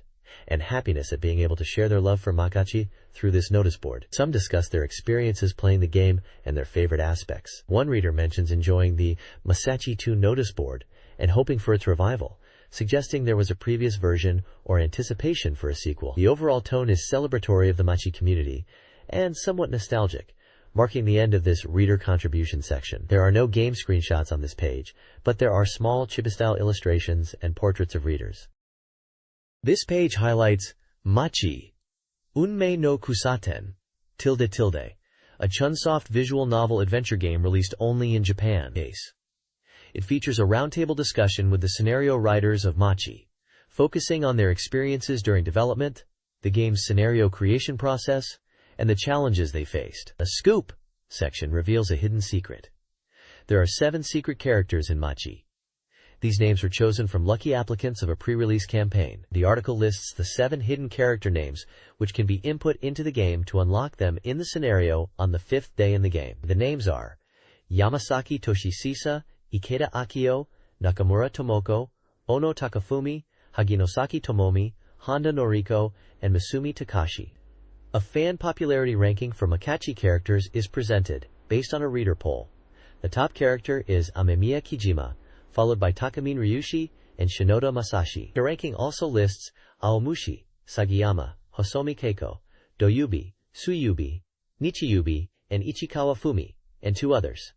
Finally, there is a homepage introduction section promoting fan-created websites dedicated to Machi, listing website names and URLs for Sato, Shinogan, Ayato Koshi, Kenya, Katayama Akiko, and Generation TAI. The next page is a column titled, Goodbye Mr. Sega, by Fumio Kurokawa. This article discusses the retirement of Sega's vice chairman, Hayao Nakayama, and its significance for the company and the Dreamcast era. It talks about how Mr. Nakayama, considered Mr. Sega, contributed to Sega's success, and how his departure signals a shift. The article mentions the Dreamcast launch in America and the price reduction for the console. It also references the game Virtua Fighter 3 Team Battle and Sega's focus on both arcade and home console markets, including their ventures into online gaming. The piece reflects on Mr. Nakayama's influence on Sega's business strategies and the challenges and opportunities facing Sega at this turning point. The next page is round 16 and features an article titled, 13 years ago I wrote a letter. Society Eats Shit. This article seems to be an interview or profile piece on musician Koji Hayama, who is pictured on the page. The article mentions his 7-year-old game, CD Super Kechenbu, and his latest album, 99 Chao Kechenbo Densetsu, which was released in April. The page also contains an advertisement for Koji Hayama merchandise, including a t-shirt featuring his logo and the phrase, Live Seriously, and a black bandana, both available for mail order at specific prices with shipping costs. There is also an advertisement for his album 99 Chao Kechenbo Densetsu Best and Super Remix, available for purchase, with information about the release and pricing. The article appears to delve into Koji Hayama's opinions and experiences, possibly related to the game industry and society. This page provides instructions on how to fill out the questionnaire postcard. There is a hardware list featuring Dreamcast consoles and accessories like the visual memory, arcade stick, and VGA box, alongside other consoles such as PCFX, PC Engine, and various Nintendo and PlayStation consoles. A substantial Dreamcast software list includes a wide variety of games including Grandia 2, Shenmue Chapter 1, Yokosuka, JoJo's Bizarre Adventure, and Resident Evil Code. Veronica, amongst many others. Finally, a table of contents lists the articles in this issue, highlighting previews and reviews of games such as Soul Calibur, Make X, Grandia 2, and also regular magazine features including reader submissions, anime news, and columns. This page is an advertisement for the Dreamcast game, Space Griffon VF9, a 3D action shooting game. The ad features a large image of the game's mech. The text mentions a dramatic story and action shooting gameplay, and highlights that it's the highest peak of 3D action shooting games. It states a release date of summer 1999, and a standard price of 5,800 yen, excluding tax. The bottom section lists the cast and staff involved in the game's development. This page is an advertisement for the KG Sengoku TRB Fuhaha Sengoku TRB Fanbook. It's a fan book for Sengoku TRB, currently on sale in a B5 modified size format, with 104 pages, and priced at 2,800 yen plus tax. The advert provides instructions for ordering the book through bookstores or directly from the publisher, SoftBank Publishing, and includes an order form to be filled out. This page is an advertisement for the Dreamcast game, Seventh Cross Evolution. It highlights the game as an expansion software called Seventh Cross FID, which allows for character battles and online play via the Seventh Cross Fighting Network. The advertisement mentions a campaign where 500 people can win the expansion software, and includes a simultaneous recording of Sengoku Turb Taikenban, likely a demo disc, and an Espion Agents introduction movie. The game is described as a new strategic simulation game called Espion Agents Industrial Agents for Active Espionage, and is scheduled for release in September 1999. It features parallel sight screens and simultaneous display for 4 players, emphasizing commanding subordinates and achieving mission success. There's also an announcement about character goods available for PCFX and PC Engine games at a homepage, with downloadable anime game images and screensavers. The URL for the website is provided. This page is an advertisement for the official guidebook for the Dreamcast game Frame Grid, developed by From Software. The large text highlights that this guidebook contains complete data on all parts and Squire mechs in the game. It's emphasized that the staff who worked on the Armored Core strategy guides created this book, suggesting a similar depth of content and expertise. The guide promises to cover combat techniques based on unique game theory, multifaceted stage using maps and data, verification of all parts and squires based on numerical values and battle effectiveness, and a large collection of setting illustrations to expand the game's world. The guidebook was scheduled for release in late July and priced at 1,300 yen. This page is an advertisement for SoftBank Professional Books, featuring guides and manuals for various 3D graphics software. These books are aimed at helping users become game creators, covering topics such as 3D Creature Workshop, Softimage 3D, Lightwave 3D, 3D Studio Max, and Poser. The ad showcases different book covers with images related to the software, such as a dinosaur model for creature creation, a human figure for Lightwave 3D, and a puppet for 3D Studio Max animation. The books cover topics from basic techniques to more advanced skills in 3D modeling, animation, and texturing, intended for professional use in fields like game development and computer graphics. Prices and page counts for each book are also listed. This page introduces Dreamcast Composer, a new music tool for the Dreamcast console developed by Oaxaca Manufacturing. It highlights this software as having a user-friendly interface that allows for intuitive music creation, even without extensive musical knowledge. Key features include the ability to input melodies by humming with audio to MIDI conversion, working with wave data, tempo control, Dream Passport 2 internet connection compatibility, and MIDI interface support. The screenshots show the song canvas screen, which uses visual wave data representations for music creation. It also mentions humming melody input functionality and shows the Dreamcast MIDI interface adapter. This page introduces the Dreamcast Sequencer, a music creation software for the Dreamcast. It highlights the software's ability to handle both MIDI and VPF data, allowing users to manipulate musical phrases. Features include phrase editing for customizing pre-made loops, and the exchange of completed songs via visual memory and the internet. The page includes an interview with developer Nakamura Tatsuiki from Oaxaca Manufacturing, who discusses the concept behind the sequencer as being as intuitive as a puzzle, and mentions his previous work on the Saturn's music school. The sequencer aims to make music creation accessible and enjoyable on the Dreamcast. This page is a preview of the Dreamcast game's Super Producers, a simulation game where you aim for the showbiz world. It highlights that the game will utilize the Dreamcast's network capabilities for a deeper and more expansive gaming experience. The preview focuses on the local chart aspect, suggesting players will start locally before aiming for worldwide fame. Screenshots show various gameplay elements including city exploration, character interactions in town, singer makeup customization to influence stats, auditions to recruit singers, music composition, managing CD releases, and even live concert performances. The game, developed by Hudson, is slated for release in Japan in October, with the price yet to be determined. It's emphasized as a network-compatible training simulation game with internet support. This page is about the game Super Producers, focusing on its network features. It emphasizes aiming for the top using the network functionality. The page introduces the World Audition, where players can scout singers from around the world, listing singers like Miki Sutaru, Kitayama Siru, and Sawada Jun, each with different contract fees. It also highlights that productions have different characteristics, mentioning various production companies with specialties such as Tokyo Wonderful Production for veteran men and women and diverse talents, Tokyo Great Production for female idol talent, and Osaka Production for enka singers. An interview with developer Takahashi Kotaro from Hudson discusses the game's concept, originating from the idea of making music within a game, which evolved to include network features for player interaction and competition, especially for Dreamcast. He mentions incorporating elements of music creation and making it enjoyable in a game format.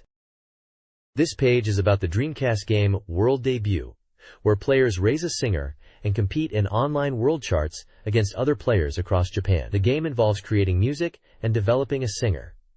The world charts are categorized by genre, and players must choose the right genre for their singer to compete in. The competition is against other human players, not just computer opponents. There are daily, weekly, and monthly charts, requiring long-term strategy to stay on top.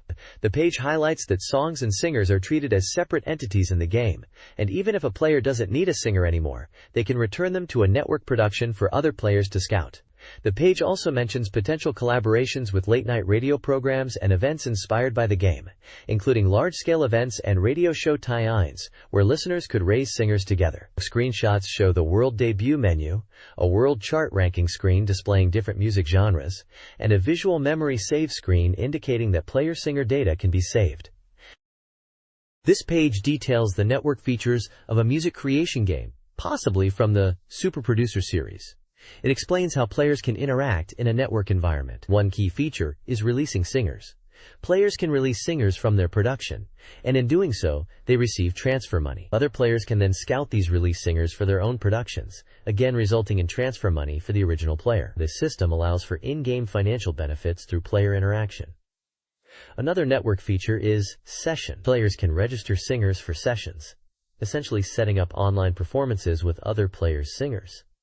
Successful sessions reward players with in-game currency. The page highlights that the host player, who registers the session, has control over the session's coordination. There is an interview section with someone named Takahashi who answers questions about the game. He discusses how world chart rankings are determined by computer evaluations of songs and user votes as elements in the world chart. He also mentions that even players without musical knowledge can easily create music in the game using pre-made phrase data. While players can edit phrases, creating completely original songs from scratch is not the game's primary focus. Takahashi advises players to align song genres with the chosen musical phrases and to experiment with arrangement for better scores. This page is a preview of Cool Borders Burn for the Dreamcast.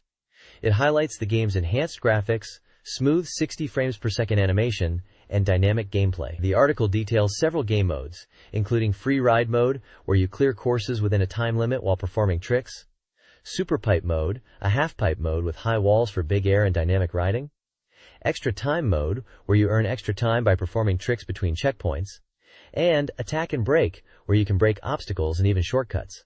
A special report section lists key features, such as a wave system, a release date of August 26th, a price of 5,800 yen, its genre as a snowboarding sports game, and support for the vibration pack. It also mentions that a playable demo of Cool Borders Burn is included in the August 23rd issue of Dreamcast Magazine, which was released on August 6th. The screenshots showcase the gameplay and character customization options. The text emphasizes the scale and exhilarating experience of the game, telling players to be amazed by the scale.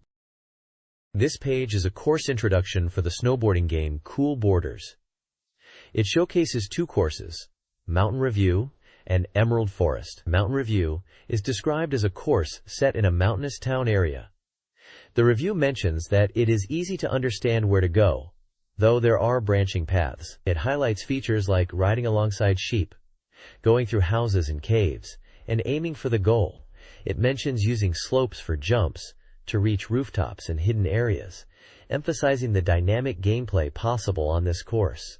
It also mentions falling rocks in caves, requiring quick reactions. There's a section on destructive gameplay, showing players performing tricks and using half-pipe sections of the course. Emerald Forest is described as a beautiful forest course with mythical elements. The review states that this course also has many places to slide and branch points, advising players to be careful of falling off cliffs. It highlights the beautiful scenery, including a large cathedral and mysterious ruins.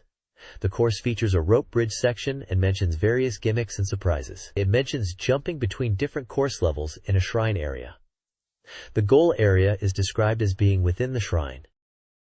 This page is about the Dreamcast game Cool Borders Burn, which was released internationally. It highlights the Super Pipe mode, emphasizing the innovative Trick and BGM Link feature, where the music dynamically changes based on the player's trick combos. The page explains how this feature enhances the gameplay experience. It also introduces special tricks unique to each character, showcasing characters like Excel, Tia, and Ronnie. Several trick names are listed and briefly described, such as Judo to FA, Karate, Stale Fish, Aquarius, Method VT, and Junk Split, giving a flavor of the gameplay mechanics and trick variety. A small table lists 4 in-game music tracks with their respective styles: Indie Method, Mute, Tweak, and Melancholy, suggesting a rhythmic element to the game's design. The overall tone is promotional, focusing on the cool and stylish aspects of snowboarding tricks and music integration in Cool Borders Burn. Cool Borders features a dynamic music system where tracks incorporate multiple musical phrases, providing varied melodies even on repeat plays. Special tricks trigger further musical changes, with combos enhancing the BGM. The game showcases a nighttime amusement park course with a Ferris wheel and roller coaster elements. The game features 3 playable characters: Bob, a powerful jumper with carbine and king step tricks; Monica, focused on speed with Puff She Puff and Born to Free; and DJ Ken, known for visually impressive moves like missile and rocket dive, requiring advanced control. Each character's special tricks are described, highlighting unique snowboarding maneuvers. This page highlights the Dreamcast game Climax Landers, known internationally as Time Stalkers. The page announces the start of a manga series by artist Oka-sensei, titled A Fateful Encounter, to commemorate the release of Climax Landers.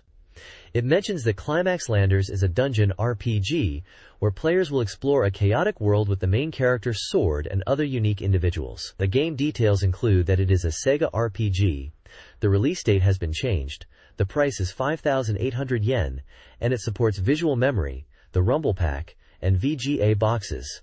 The page features manga panels depicting the game's characters and some in-game screenshots showing the opening sequence, which starts in a dramatic fashion with Sword wielding his weapon, and then transitions to a scene in a tower where the environment changes and the player gains control.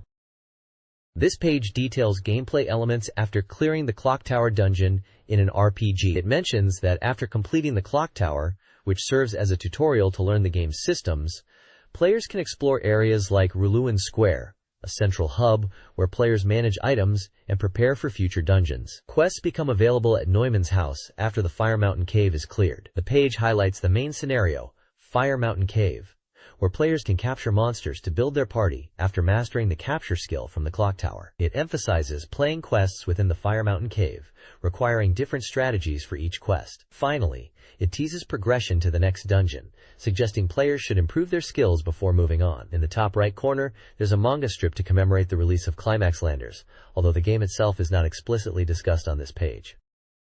The next page is an article focusing on dungeon exploration tips for Climax Landers. The article highlights the importance of managing your fullness level, or stomach meter, in dungeons. It explains that this meter decreases as you explore, and when it reaches 0, your HP starts to deplete. The page advises players to be mindful of this mechanic during dungeon crawls.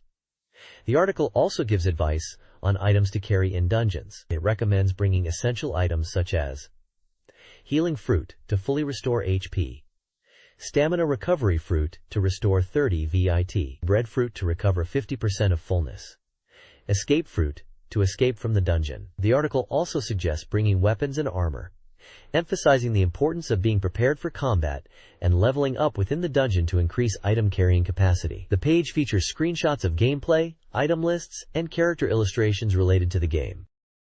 This page previews the Dreamcast RPG Climax Landers, a game where strategic combat is key. It emphasizes that high attack power alone doesn't guarantee a good weapon. Character compatibility and skill variety are important. The game features attack power and penetration power weapon stats, highlighting that high attack power weapons might be less effective against heavily armored enemies, making penetration crucial. The preview details weapon attributes with a table showcasing different sword types like longsword, sword, greatsword, and piercing sword, each with varying attack and penetration stats and unique characteristics. It stresses the importance of VIT consumption for skills, noting that powerful skills often require more VIT and the attack range of skills. The predicted damage display during skill selection is highlighted as a key feature, allowing players to assess damage before attacking to optimize one-hit kills. Magic is recommended for enemies in the back row who use magic, and capturing enemies is presented as an alternative combat strategy. A comic strip depicts characters discussing weapon choices and strategies within the game. This page is focused on techniques for mastering items and abilities in role-playing games. It explains how to effectively use weapons and equipment by understanding the necessary character stats. The guide details the importance of basic abilities like strength, agility, constitution, intelligence, luck, and mental strength for character development. It clarifies the skill registration system, distinguishing between registered and sealed skills, and emphasizes strategic skill management. The page also covers power-ups for magic within dungeons, giving examples of fire spells and their upgraded versions. A table is provided showing various swords and the stats required to use them, offering practical examples for players. The screenshots seem to be generic illustrations of RPG gameplay mechanics rather than showcasing a specific game title, providing useful tips applicable to various Dreamcast RPGs. This page details the quest system in Climax Landers, a Dreamcast action RPG. It explains that quests, offered by a character named Neumann, add a sense of achievement to dungeon exploration beyond just finding items or leveling up. Neumann's quests come with a participation fee, which is non-refundable even if you fail, and failure may incur penalties. However, successful quests reward players with experience, money, and potentially rare items and skills not easily found elsewhere. The page outlines different types of quests offered by Neumann, including defeating specific bosses, reaching designated dungeon floors, defeating a set number of monsters, capturing specified monsters, defeating a set number of specific monsters, and retrieving specific items. It highlights that dungeons and monsters can change when undertaking quests, even in locations previously explored. As an example, it lists the changing monster types in the Fire Mountain Cave when entering for the first time, entering with a quest, and entering without a quest. This page showcases Langrisser Millennium, a simulation RPG by Messiah, scheduled for release in autumn 1999 for the Dreamcast. The game is set in the small mountainous country of Serum, following the death of its wise king. Amidst political turmoil and the ambition of nobles vying for power, a sacred sword, the symbol of the nation, chooses a young boy named Taji Azraf as the new king. Taji, the youngest son of a minor noble family and the lowest in line for the throne, is thrust into leadership in a chaotic era. The page mentions a 70% completion rate for the game and announces a special event at the Tokyo Character Show. Voice actors Ryoko Yakushima and Tomoko Kawakami will be present at the Messiah booth for autograph sessions and talks. Character design is credited to Kaishaku. This page details the opening story, strategy map, battle scenes, and characters in a strategy game. The opening story section explains that the game begins with different storylines for each of the 5 main characters, detailing how they become kings or rulers. The strategy map section describes how players deploy and move troops in real time across a map to expand their territory. It highlights the strategic elements on the map, where players can issue commands at bases such as deploying troops, organizing formations, accessing shops, and gathering information. The viewpoint can be adjusted to observe the terrain and troop positions. The battle scene section explains that battles occur when armies clash on the strategy map. Combat involves preset formations, and while formations are initially set, players can adjust their own army's formation. Battles are largely automated, emphasizing strategic unit placement and utilizing special techniques called divine sword skills, unique to each warrior. The section on characters other than the main character points out the wide variety of characters in the game, ranging from young women to elderly men and even unique creatures, all playing significant roles. It questions what kind of roles these diverse characters will play in the game. This game seems to be a strategy RPG, possibly the Japanese version of Grandia 2. This page is all about the album mode in the Dreamcast game Kita-E, White Illumination with Wings, which translates to North to Photo Memories. It reveals that the game is a mini-adventure, where you use a digital camera to take photos of a girl during a trip in Hokkaido. The article highlights the importance of building a good relationship with the girl to capture the best shots, as she will pose for you when the atmosphere is right. It mentions that the photos you take can be viewed in an album mode, and you can save up to 5 photos of each girl. The article also touches on the game's CBS communication by select system, where your dialogue choices affect the girl's feelings and the quality of photos you can take. The release date is noted as August 5th, priced at 3,800 yen, and the first edition includes a trading card. The developer is Hudson. The article emphasizes aiming for the best shots, as storage is limited, and hints at a challenging aspect of the game, where getting good photos depends on your choices and building rapport. This page is dedicated to new information about the Dreamcast game Photo Memories. It highlights the opening theme song, Move On, performed by the group Four Seasons, which is featured in the game. The page includes comments from the singers Oya Megumi, Toyoguchi Megumi, Chiba Sayako, and Hirohashi Yui about their recording experiences and thoughts on the song. They mention that the song is easy to remember and fun to sing. The page also showcases 2 characters from Photo Memories, Haruno Kotori and Kawahara Ayu, providing character descriptions, screenshots of them in game scenes, and voice actress comments. Haruno Kotori is described as sometimes calling the protagonist brother, despite not being related. Kawahara Ayu is depicted at the beach to teens. The page also mentions that White Illumination, a previous song, is featured in a karaoke game mode within Photo Memories. There's a section about the Noki Gallery in Photo Memories, featuring color illustrations by Noki. A CD release of the opening theme is announced for August 25th, with pricing and contact information provided. Hirohashi Yui gives a message about Kawahara Ayu, describing her as energetic and positive. Finally, a setting material highlights section teases details about character designs and clothing variations available in the game, including rough sketches of outfits and swimsuit designs, suggesting deeper customization options for the characters. The next page presents character introductions for what appears to be a Dreamcast game, focusing on 4 heroines: Rin Nakanishi, Tanya Lipinski, Yuko Sakuramachi, and Kano Sayo. Each character section includes a brief description highlighting their personality and interests, along with a best photo location, suggesting scenic date spots.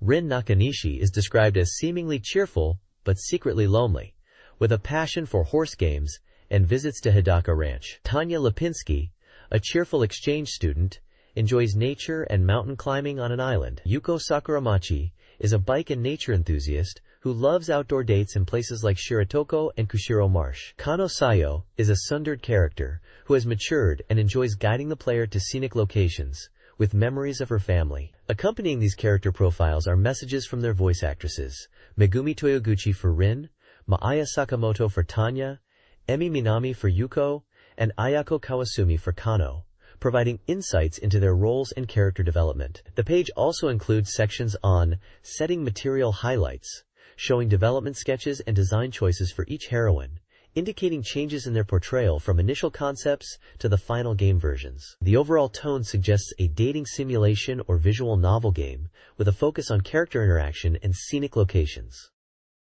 This page features character introductions and event information for the Dreamcast game Kita-E, White Illumination, released internationally as North to White Sea. The first section introduces Kaede Makimura, describing her as someone who is usually cool and collected, but has become more reactive, and shows her emotions as the relationship with the protagonist deepens. It highlights her charm and the enjoyable aspects of getting to know her in scenic locations like waterfalls. The second section introduces Megumi Aida, portraying her as a girlfriend in a long-distance relationship.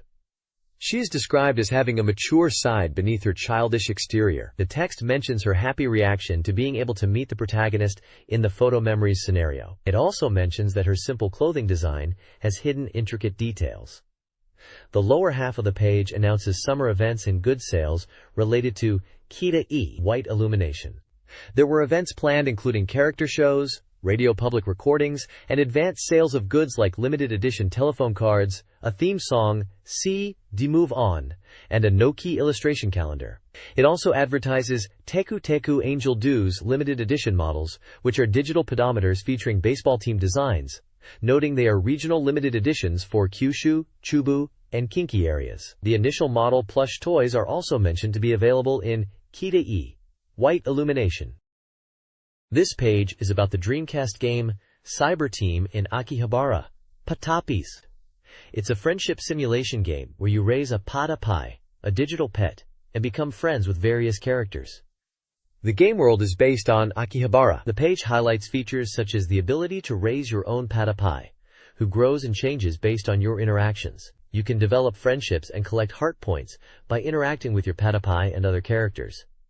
There are over 50 original characters in the Dreamcast version. The gameplay involves mini-games where you need to input directional commands and press buttons with correct timing. Success increases your friendship level, while failure can upset your patapai and reduce parameters. The game includes events like map expansions, patapai theater, and even email exchanges with friends in the game. The release date is mentioned as July 29th, with a price of 5,800 yen. It is described as a friendship-nurturing simulation game, compatible with VM and VGA.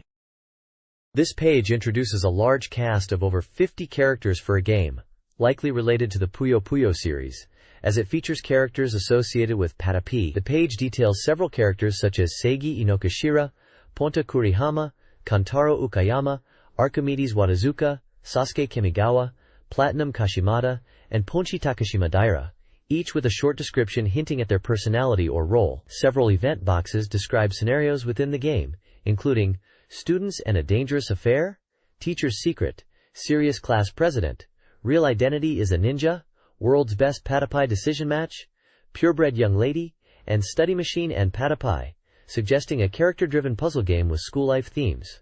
The game seems to be focusing on character interactions and various events within the game's story mode. This page highlights two exciting games coming to Dreamcast. First is Plasma Sword, Nightmare of Bilstein, a 3D fighting game from Capcom, boasting a 75% completion rate.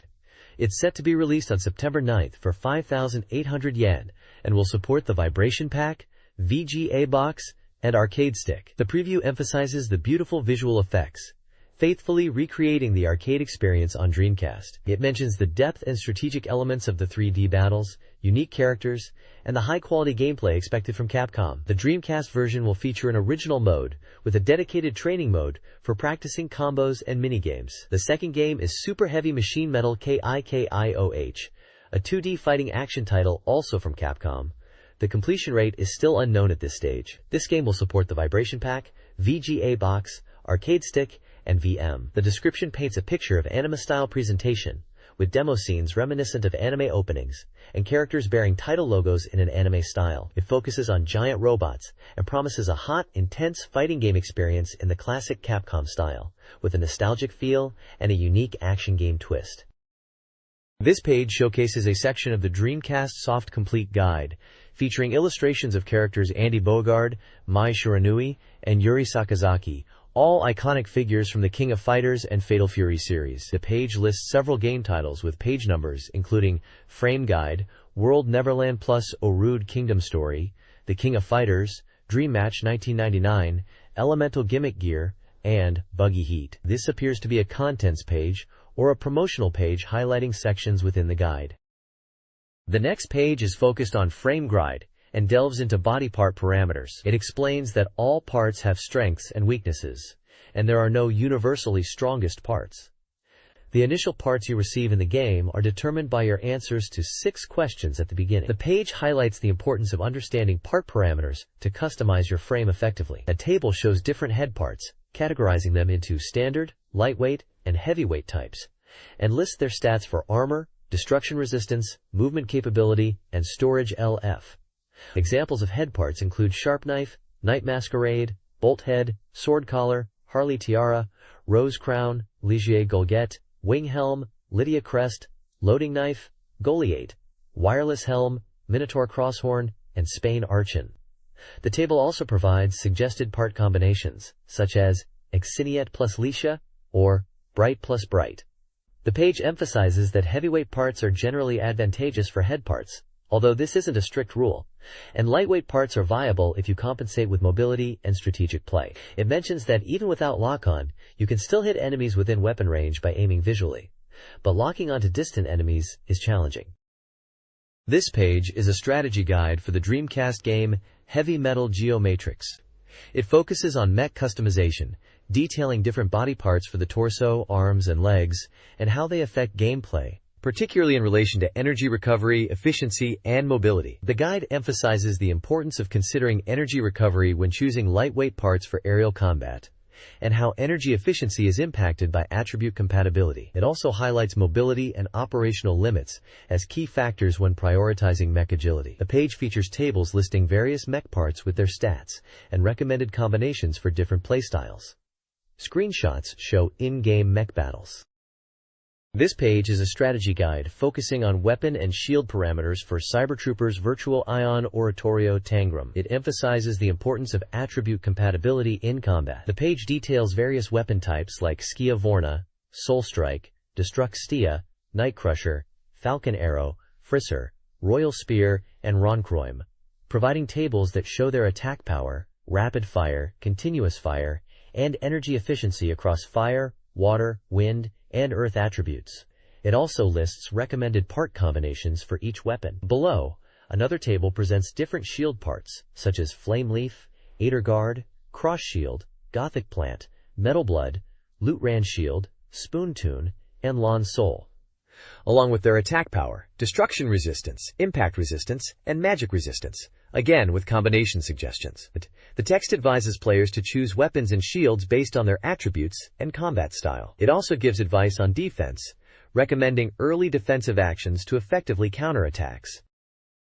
This page provides a detailed look into the weapon and magic system of the Dreamcast game Heavy Metal Geomatrix. It focuses on swords and special attacks, showcasing how elemental attributes affect attack patterns. Examples of swords like Valmunk, Answerer, and Durandal are shown with tables detailing their stats against fire, water, wind, and earth elements, as well as close-range power and energy consumption. The page also explores various special attacks, such as Exodus Gate, Gungnir Charge, Holy Ray, Dragonic Meteo, Elemental Song, Elder Aaron, Flame Bird, and Solomon's Loop, explaining their attack power, range, speed, and energy efficiency, along with example combinations to create them. Screenshots illustrate these special attacks in action, giving players an idea of their visual style and combat application within the game.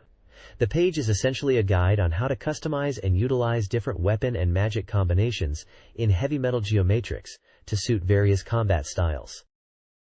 This page is a strategy guide for Shmiga vs. Sion battles in a mech action game, likely Heavy Metal Geomatrix. It provides tips for playing against the computer, focusing on building up your mech, and utilizing materials effectively in the middle stages of the game. The guide recommends playing free battles to gather materials to strengthen your units before tackling tougher stages. The page highlights the importance of destroying enemy squires to obtain materials and advises players to be mindful of friendly squire fire. It outlines a 6-stage progression, starting with Desert of Death and culminating in Mountaintop Ruins. The page also introduces the character Ludorol, of the Heavy Armor Cavalry class with a fire attribute.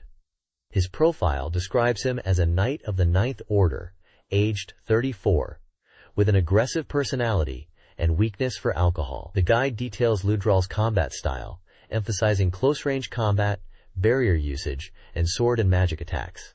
For the Sunken Royal Castle map, it advises players to be cautious of water-based terrain and mines. The strategy section suggests keeping distance, using ranged attacks, and being aware of squire attacks during battles against this type of enemy. It mentions that there are 5 enemy squires in total, which are of the self-destruct type, and are more threatening than the main enemy unit. This guide analyzes strategies for 2 Heavy Metal Knights characters, Lucilius and Balarol. Lucilius, a 31-year-old Earth Element Knight, favors mid-range combat with dash attacks, and vulnerable to counters. He utilizes machine guns and grenades. The Silent Forest map is recommended, using trees as obstacles. Balorolk, a 20-year-old fire element knight, excels in close combat with combo attacks. His strategy involves aggression, exploiting attack openings, and utilizing the Dragunic Meteor. The Mountaintop Ruins map, with its elevation changes, is recommended. The guide also provides material acquisition tips, advising players to repeat battles in the Ruined Town map against 9 knights to gather materials, with rarer materials dropping in later stages. Enemy encounters on free maps are random, varying in strength and type. The next page is about World Neverland Plus, ORLD Kingdom Story. It's a guide on how to efficiently use the Kingdom Communication Bureau in the game. The page advises players to check the bulletin board and email upon visiting the bureau, and to save important messages as they disappear when leaving the area. It also explains how to use the keyboard and controller for inputting text, suggesting players get accustomed to these controls. There's a section on receiving migrant characters, instructing players to check the migrant notebook. The page then discusses card mail, which increases automatically when certain conditions are met and can be shared with friends. Finally, it mentions a dolly delivery lottery with 5 winners and shows a ranking table of players, along with a cutoff date of August 15th at 2400.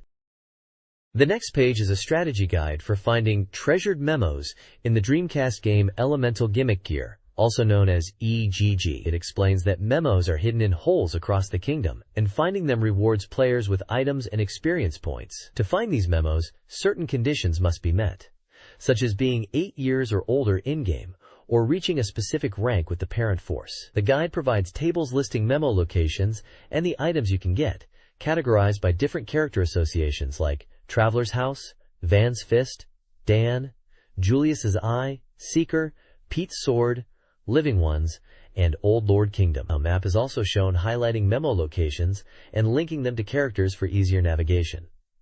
The page aims to help players collect all memos in Elemental Gimmick Gear.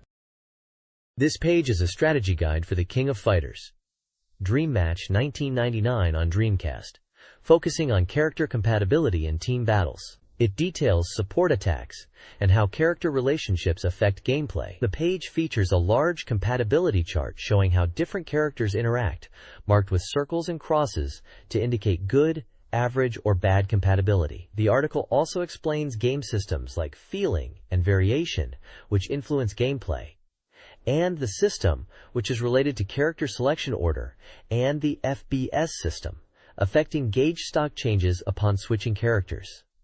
The page also describes the impact of gauge stock levels on gameplay, such as gaining an extra gauge stock, no change, or losing 2 gauge stocks.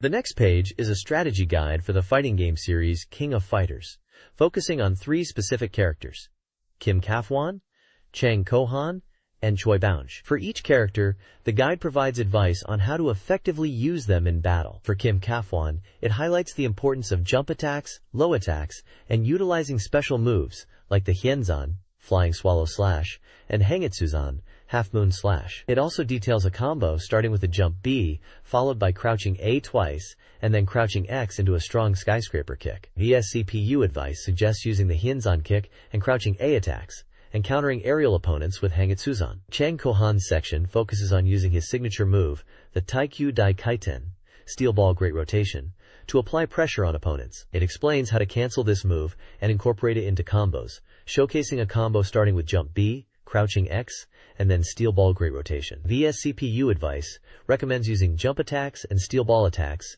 to deal damage and pressure opponents. Choi Bounge's strategy emphasizes using his speed and jump attacks to create openings. It advises using quick attacks and special moves, and highlights a combo starting with a jump B, crouching A, and then standing close X into Hao Kyaku, Phoenix Flying Kick. VSCPU advice suggests using jump attacks and crouching attacks, and countering aerial opponents with jump Y attacks. This Elemental Gimmick Gear strategy guide focuses on acquiring essential items early to prepare for the late game. The guide highlights 4 key items: a capsule, 2 M capsules, and an E-tank. The A capsule is purchased from Faye's junk shop after the rocket launch for 600 Gabaro. Another M capsule is obtained at Faye's junk shop by bringing the EGG to him. The third M capsule is found in the Tower of Fog B1F after reaching skill level 3. Finally, the E-tank is located in a cave at the end of Fog Plateau's waterway, requiring the freeze laser and solving a Nova trap. The checkpoint section advises players to speak with Juji in the bar to learn more about his backstory. Players are encouraged to utilize the elemental stone's power. This guide details how to obtain the gravity shield in Resident Evil Code Veronica's B61F level. Players navigate areas A, B, C, and D, utilizing moving platforms and gears to reach Area F, where they find the A capsule. The guide highlights the need to avoid a gravity field in Room C. After retrieving the A capsule and taking the elevator, players revisit areas A, B, and C to position blocks correctly in Room C to access the gravity shield. Key item locations include the A capsule in Area F, the sub-tank in the deepest part of Room C, and the D capsule in Area D. New enemies, including laser gunners, necromas, mother guards, and genociders, are introduced with combat tips provided for each. Screenshots illustrate gameplay, item locations, and enemy encounters. This page is a strategy guide page focused on tackling the Psycho Mom boss in a game on Dreamcast. It details item locations like the D capsule and E-tanks, and explains how to navigate the Fanya deepest part area using the gravity shield to avoid energy loss from gravity fields. The guide highlights specific rooms like B61F Room G and the deepest part D, offering instructions on how to proceed, such as manipulating blocks in Room G to open a passage, and using a spin dash to cross a vanishing path to get an E-tank. It also explains the storyline, where Psycho Mom is attempting to create a new human race, and Leon is trying to stop it, but Psycho Mom has restarted her plans and continues to create a new life form. The page provides gameplay screenshots and item descriptions to aid players in overcoming challenges in this section of the game. This page details the detail of EGG, and introduces the seventh case focusing on the adventurer Motleyson Tassucube. The article tells the story of Motleyson from his childhood inspiration from a book titled The Life of Bellwood Almar, leading him to become an adventurer. It narrates his explorations of ruins and a dangerous encounter within, where he faced a mysterious event and powerful tentacles. The page also includes a section announcing, "Next pilot is Leon and you," and a recruitment notice for EGG pilots for an EGG Race Fastest EGG Determination Battle Competition, offering a special EGG jacket as a prize. To participate, readers need to send in a videotape of their best gameplay along with their details by July 31st. This page is a strategy guide for the Dreamcast game Buggy Heat, focusing on the Egypt course. It details the course length, width, and maximum elevation difference, alongside a sand trap zone warning, emphasizing not to jump in this area. The guide then breaks down 5 key sections of the course with driving tips, including entering corners deeply, shortcuts through tunnels, and hitting apexes early. Screenshots illustrate the tips, showing gameplay views and ideal driving lines. The guide also recommends 2 vehicles for time attack: the Combat Anchor, described as good for straight lines and acceleration, and the Virtuose, noted for its handling and cornering ability, though less suited to sand. The next page is a strategy guide for the Russia course in Sega Rally 2. It focuses on mastering countersteering and deceleration techniques to navigate the snowy track. The page highlights that due to the slippery surface, anticipating vehicle drift and using countersteering are crucial. The guide provides 5 numbered tips corresponding to sections of the course map. Tip 1 advises on a quick deceleration and acceleration after the start. Tip 2 emphasizes using the out-and-out racing line for a smooth curve, suggesting slight deceleration and steering correction before accelerating out. Tip 3 is about considering the machine's slip when approaching a right corner, instructing to steer left before the corner and then cut in towards the center, exiting wide. Tip 4 focuses on early deceleration for a hairpin corner, stressing the importance of braking well in advance to avoid going off course. Tip 5 declares that countersteering is essential for a crank-shaped corner, advising to anticipate the slide and apply countersteering early. The guide recommends using the Schwarzspiegel and Avalanche machines for time attack on this course. Finally, it reveals how to unlock the hidden high-performance machine called Beelzebub. To get Beelzebub, clear the Championship Expert mode in first place. This unlocks the car in-car selection, and it cannot be tuned or recolored. The next page is a course guide for F355 Challenge, Part 3, focusing on the Long Beach circuit. Long Beach is described as the Monaco of the West Coast, a historical street circuit in California that once hosted Formula One races until 1993. The course is technical, featuring a mix of straights and tight corners, lined with unforgiving concrete walls. The guide points out key difficulty sections, including the first turn, emphasizing the need for precise braking from high speed and finding the correct racing line. The home straight, despite appearing straight, has a slight right-hand bend but allows for full throttle in sixth gear. The track is 2.55 kilometers long, with 3 left and 7 right corners. Screenshots from the game illustrate these track sections. This page showcases the Dreamcast game F355 Challenge, providing course guides for the Long Beach track. The guides, numbered from point 3 to point 12, offer advice for navigating different turns, including the 2nd, 3rd, 4th, 5th, 6th, 7th, 8th, and 9th turns, plus sections titled Seaside Way and Shoreline Drive. The Fun to Long Beach 1-point section emphasizes the importance of mastering cornering techniques and speed control on this city course due to its blind corners. Additionally, there are 2 news sections. News 1 details a campaign where players can collect 5 F355 Challenge logo parts to win Ferrari official merchandise, including Ferrari bags and mugs. News 2 reports on Sega presenting F355 Challenge to Ferrari President Montezemolo at the British Grand Prix in Silverstone, with F1 driver Irvine also in attendance. The next page is an advertisement for Hokkaido tourism, promoting it as a summer destination. It highlights 3 major tourist spots: Okinawa, known for its canal and glass workshops; Sapporo, described as a large city in Hokkaido; and Hakodate, famous for delicious seafood and night views. The page provides information on accessing Hokkaido via airplane, JR, Japan Railways, and ferry, and also mentions affordable package tours are available. This page is a travel guide titled Cool Guide, promoting Hokkaido as a travel destination, especially for Dreamcast owners familiar with the game Kita-e White Illumination with Wings. It highlights Sapporo, Otaru, and Hakodate as attractive sightseeing spots accessible by train and bus. The guide emphasizes the ease of planning a trip to Hokkaido, even for students and solo travelers, and mentions budget-friendly tours and discount tickets. The page showcases images of food, nature, and historical sites in Hokkaido, alongside a screenshot of a travel booking website accessible through Dreamcast, promoting online hotel reservations and travel information via services like Yahoo, Japan, and Goo. This page showcases a guide to Sapporo City in Hokkaido, Japan, suggesting places to visit that are accessible by subway and bus. It mentions that the city's address system is easy to understand and points out several key locations of interest such as the former Hokkaido Government Office, Sapporo Clock Tower, Sapporo TV Tower, and Odori Park, providing visitor information for each location. The page also highlights the Dreamcast game Kita-e White Illumination to north, noting that Sapporo is the main setting of the game. It encourages players to explore real-world locations in Sapporo that are featured in the game, suggesting a kind of real-world game location hunt for fans. It mentions the release of Kita-e Photo Memories and evokes the nostalgic feeling of visiting the game's locations.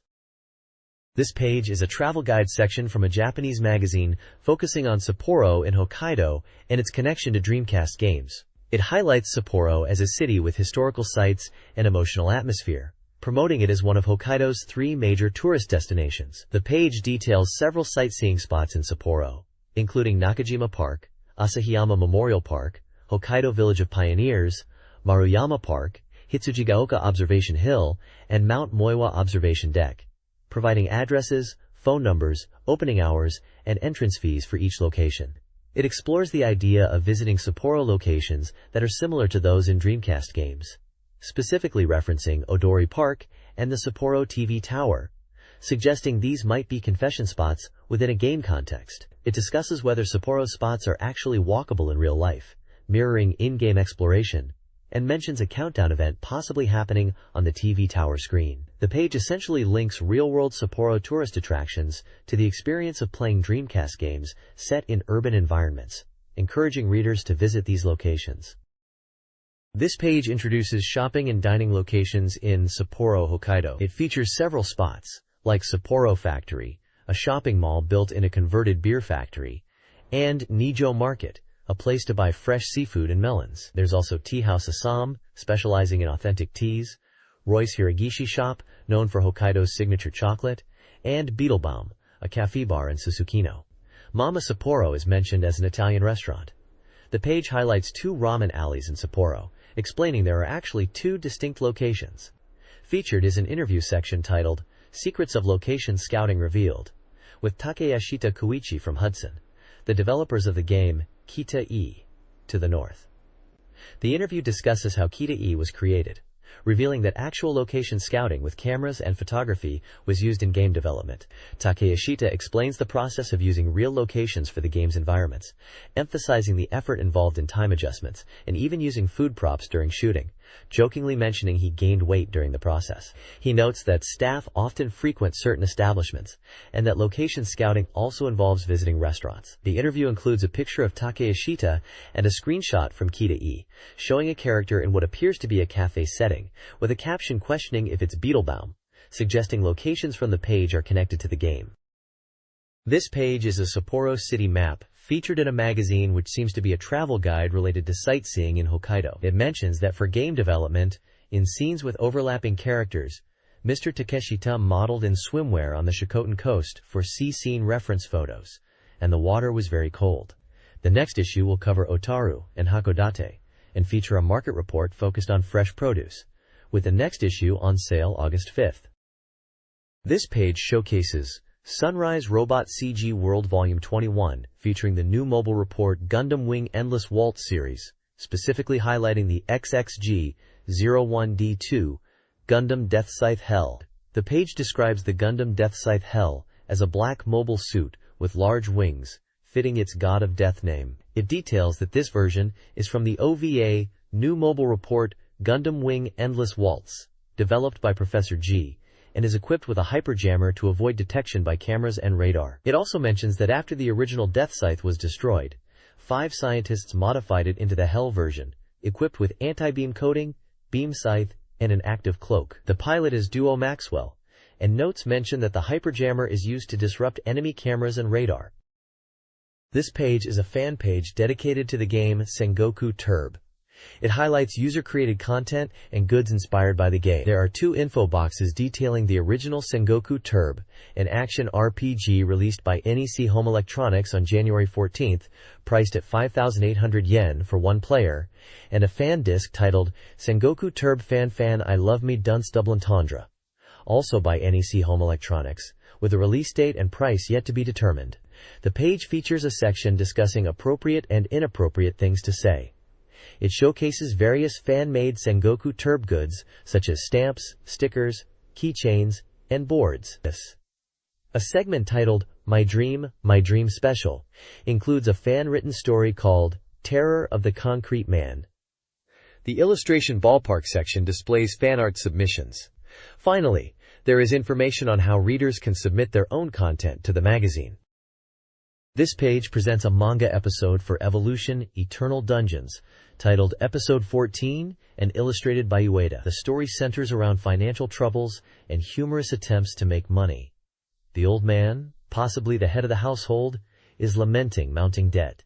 Mag and other characters are involved in schemes to generate income, including having Lumia sell flowers in town. Chain Gun, a character with a cannon arm, is also present, encouraging Mag to be serious about earning money, while another character expresses concern about finances affecting summer travel plans. The manga uses comedic situations to explore the characters' personalities and the game's world, revolving around themes of poverty and money-making.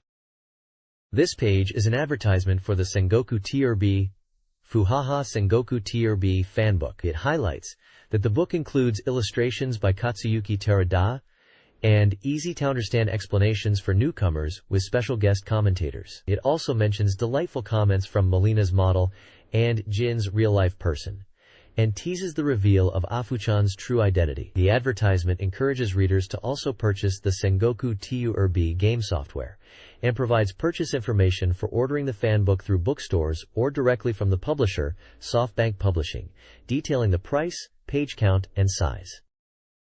This page is a special report from Dreamcast Magazine focusing on Treasure, inquiring about their current projects, and hinting at upcoming game announcements. The page highlights Treasure's latest title, Rakugaki Showtime, a brand new game for PlayStation and Nintendo 64. Described as a chaotic and fun action game where doodle-like characters engage in battles by throwing and hitting each other. This 4-player game, published by Enix and priced at 5,800 yen, is set to be released on July 29th. The article details gameplay mechanics, such as homing movement and throws, character-specific skills, and a special, super smiley attack. The game's concept is about doodle characters, created by a god hand, engaging in comical battles across various stages. The page suggests that while Rakugaki Showtime is for PlayStation, there are expectations for a Dreamcast project from Treasure, possibly something different, but still embodying the Treasure-like quality. This page details Treasure's upcoming Nintendo 64 shooter, Bang-I-O, releasing in September for 5,800 yen. An interview with Treasure's Masato Miyagawa discusses the game and the company's approach to game design. Treasure, a longtime Sega software provider, was initially cautious about the Dreamcast, focusing on high-quality action and shooting titles and carefully considering business factors. Miyagawa hints at future Dreamcast announcements and sequels if demand exists. Bang-I-O features intense, chaotic shooting action with a 20x counterbomb, homing missiles, and bound missiles. The game's visuals are impressive, showcasing fast-paced combat with numerous enemies and explosions. It includes a fruit-based point system and in-game dialogue. The game aims for over 100 combos and offers a unique, strange world. This page previews the Sega Saturn game, With You, a romance-adventure title. It highlights gameplay mechanics focused on managing relationships with characters, particularly Naori and Manami. The page details a scenario where the player must choose to help with chores, influencing Naori's affection. It explains that players should choose to focus on either Naori or Manami from the beginning, as trying to romance both might lead to failure due to limited affection points. A pendant system indicates character affection through color. The game is set to release on July 29th and is published by NEC Interchannel. The producer, Kitamura, mentions new CGs and opening movie sequences are included in this Saturn version.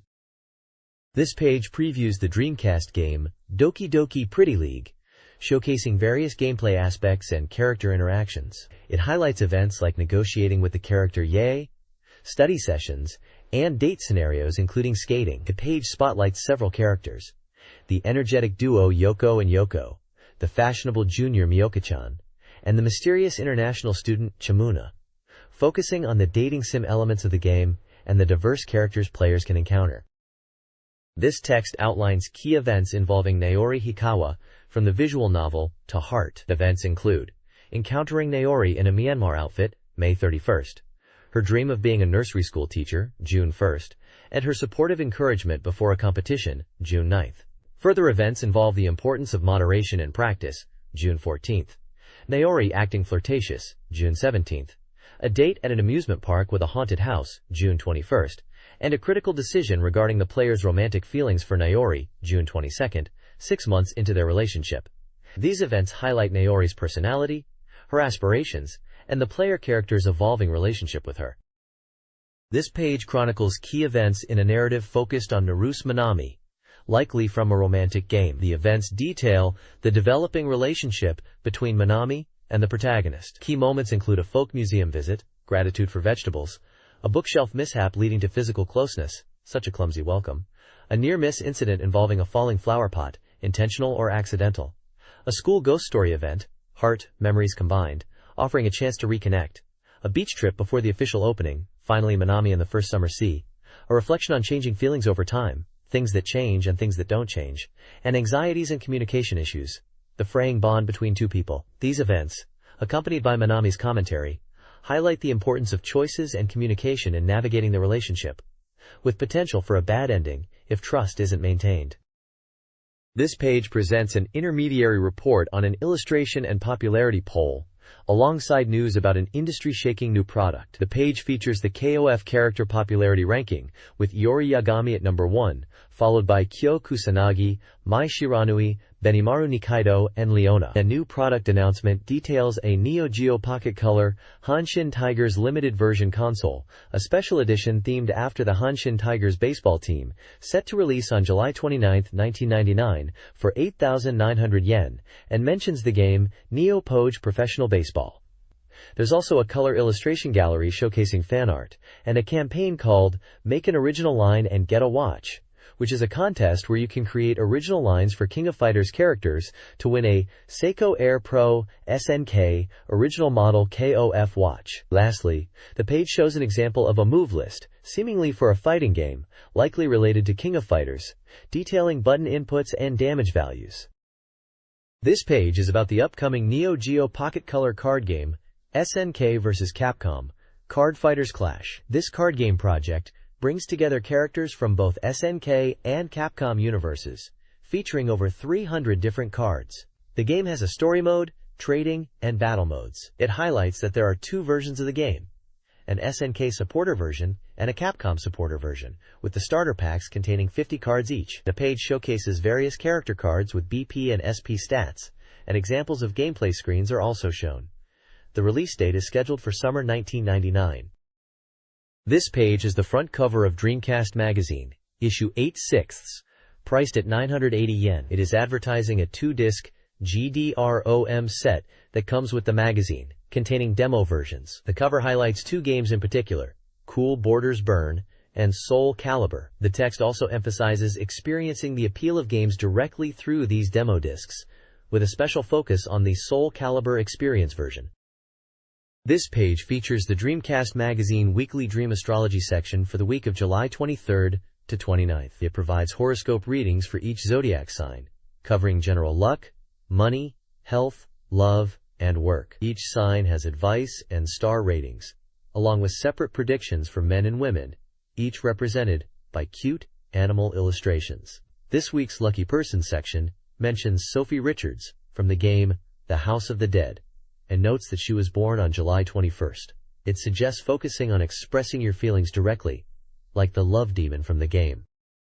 This page features a profile of Eriko Sato, including her personal data like her name, birthday in December 19, 1981 in Tokyo, age 17, blood type AB, and measurements. Her hobby is listed as dance, and her career highlights TV shows such as Bishujo H, Hino Kappa, Beat Bang, Mane-kin, and Kyain Henkyoku BU, as well as videos and books. She mentions she will be at Okiso Long Beach this summer. This page features an interview with Sato Eriko, the campaign girl for Daikyo Long Beach. She discusses being scouted, her initial shyness, and her current single status. She enjoys learning comedic timing and prefers kind men, particularly smaller ones she can playfully interact with. Eriko, who grew up in Kobe, enjoys the sea and nature, and the Daikyo Long Beach Prince Hotel pool. She describes her social life, including her Aho Apo Power Club friends, and their seasonal activities like hot pot and summer summon parties. The page promotes upcoming events at Daikyo Long Beach, including events on August 6th and 7th, and the video release of Final Beauty on July 21st. Other events mentioned were at the Akasaka Prince Hotel, and a one-night party, and Let's Play with Sato Eriko at Daikyo Long Beach. This page is an advertisement for Dreamcast Magazine's Reader Prizes and upcoming issue. Readers who participate in a survey can win one of 5 prizes: Dreamcast software, a special Genso Suikoden Lucky Bag, a mature-rated KISS Yori video, a GameSpot Day Pack, or a Super Real Mahjong vs Pop set. The page also lists the magazine's staff. The upcoming issue will be released on July 30th and previews content for the August issues, including a large 30-page feature on Soul Calibur, detailing its systems and character moves. Other games to be covered are Sentimental Graffiti 2, Shenmue, D2, Mobile Suit Gundam Side Story, Colony Falls, Climax Landers, Frame Gride, Air Force Delta, Marionette Handler, Akihabara Cyber Team Patapis, Espionagents, and Maborushi Tsukiyo, as well as a feature on Pro Yaku Team Wotsukuru. This page is an advertisement for the Dreamcast game Buggy Heat, an off-road racing simulator. The advert highlights features such as realistic driving motion, driver development, and internet data exchange capabilities. It also mentions a campaign to win original Buggy Heat merchandise. The game was released on July 8, 1999, and was priced at 5,800 yen. It supports 12 players and is compatible with the modem, racing controller, vibration pack, and VGA. There is also a smaller advertisement for the flight simulation game Aero Dancing, featuring Blue Impulse. This page is an advertisement for the game D2 on Dreamcast, set for release on November 18th. It highlights that the game will be on 4 GDROMs and cost 6,800 yen. The page features various images from the game showcasing characters and scenes, creating a collage within the numbers 11 and 8, and the letters D2. The advert also mentions that it is for Dreamcast. At the bottom of the page, there is information about WARP Inc., the developer, including their address and website.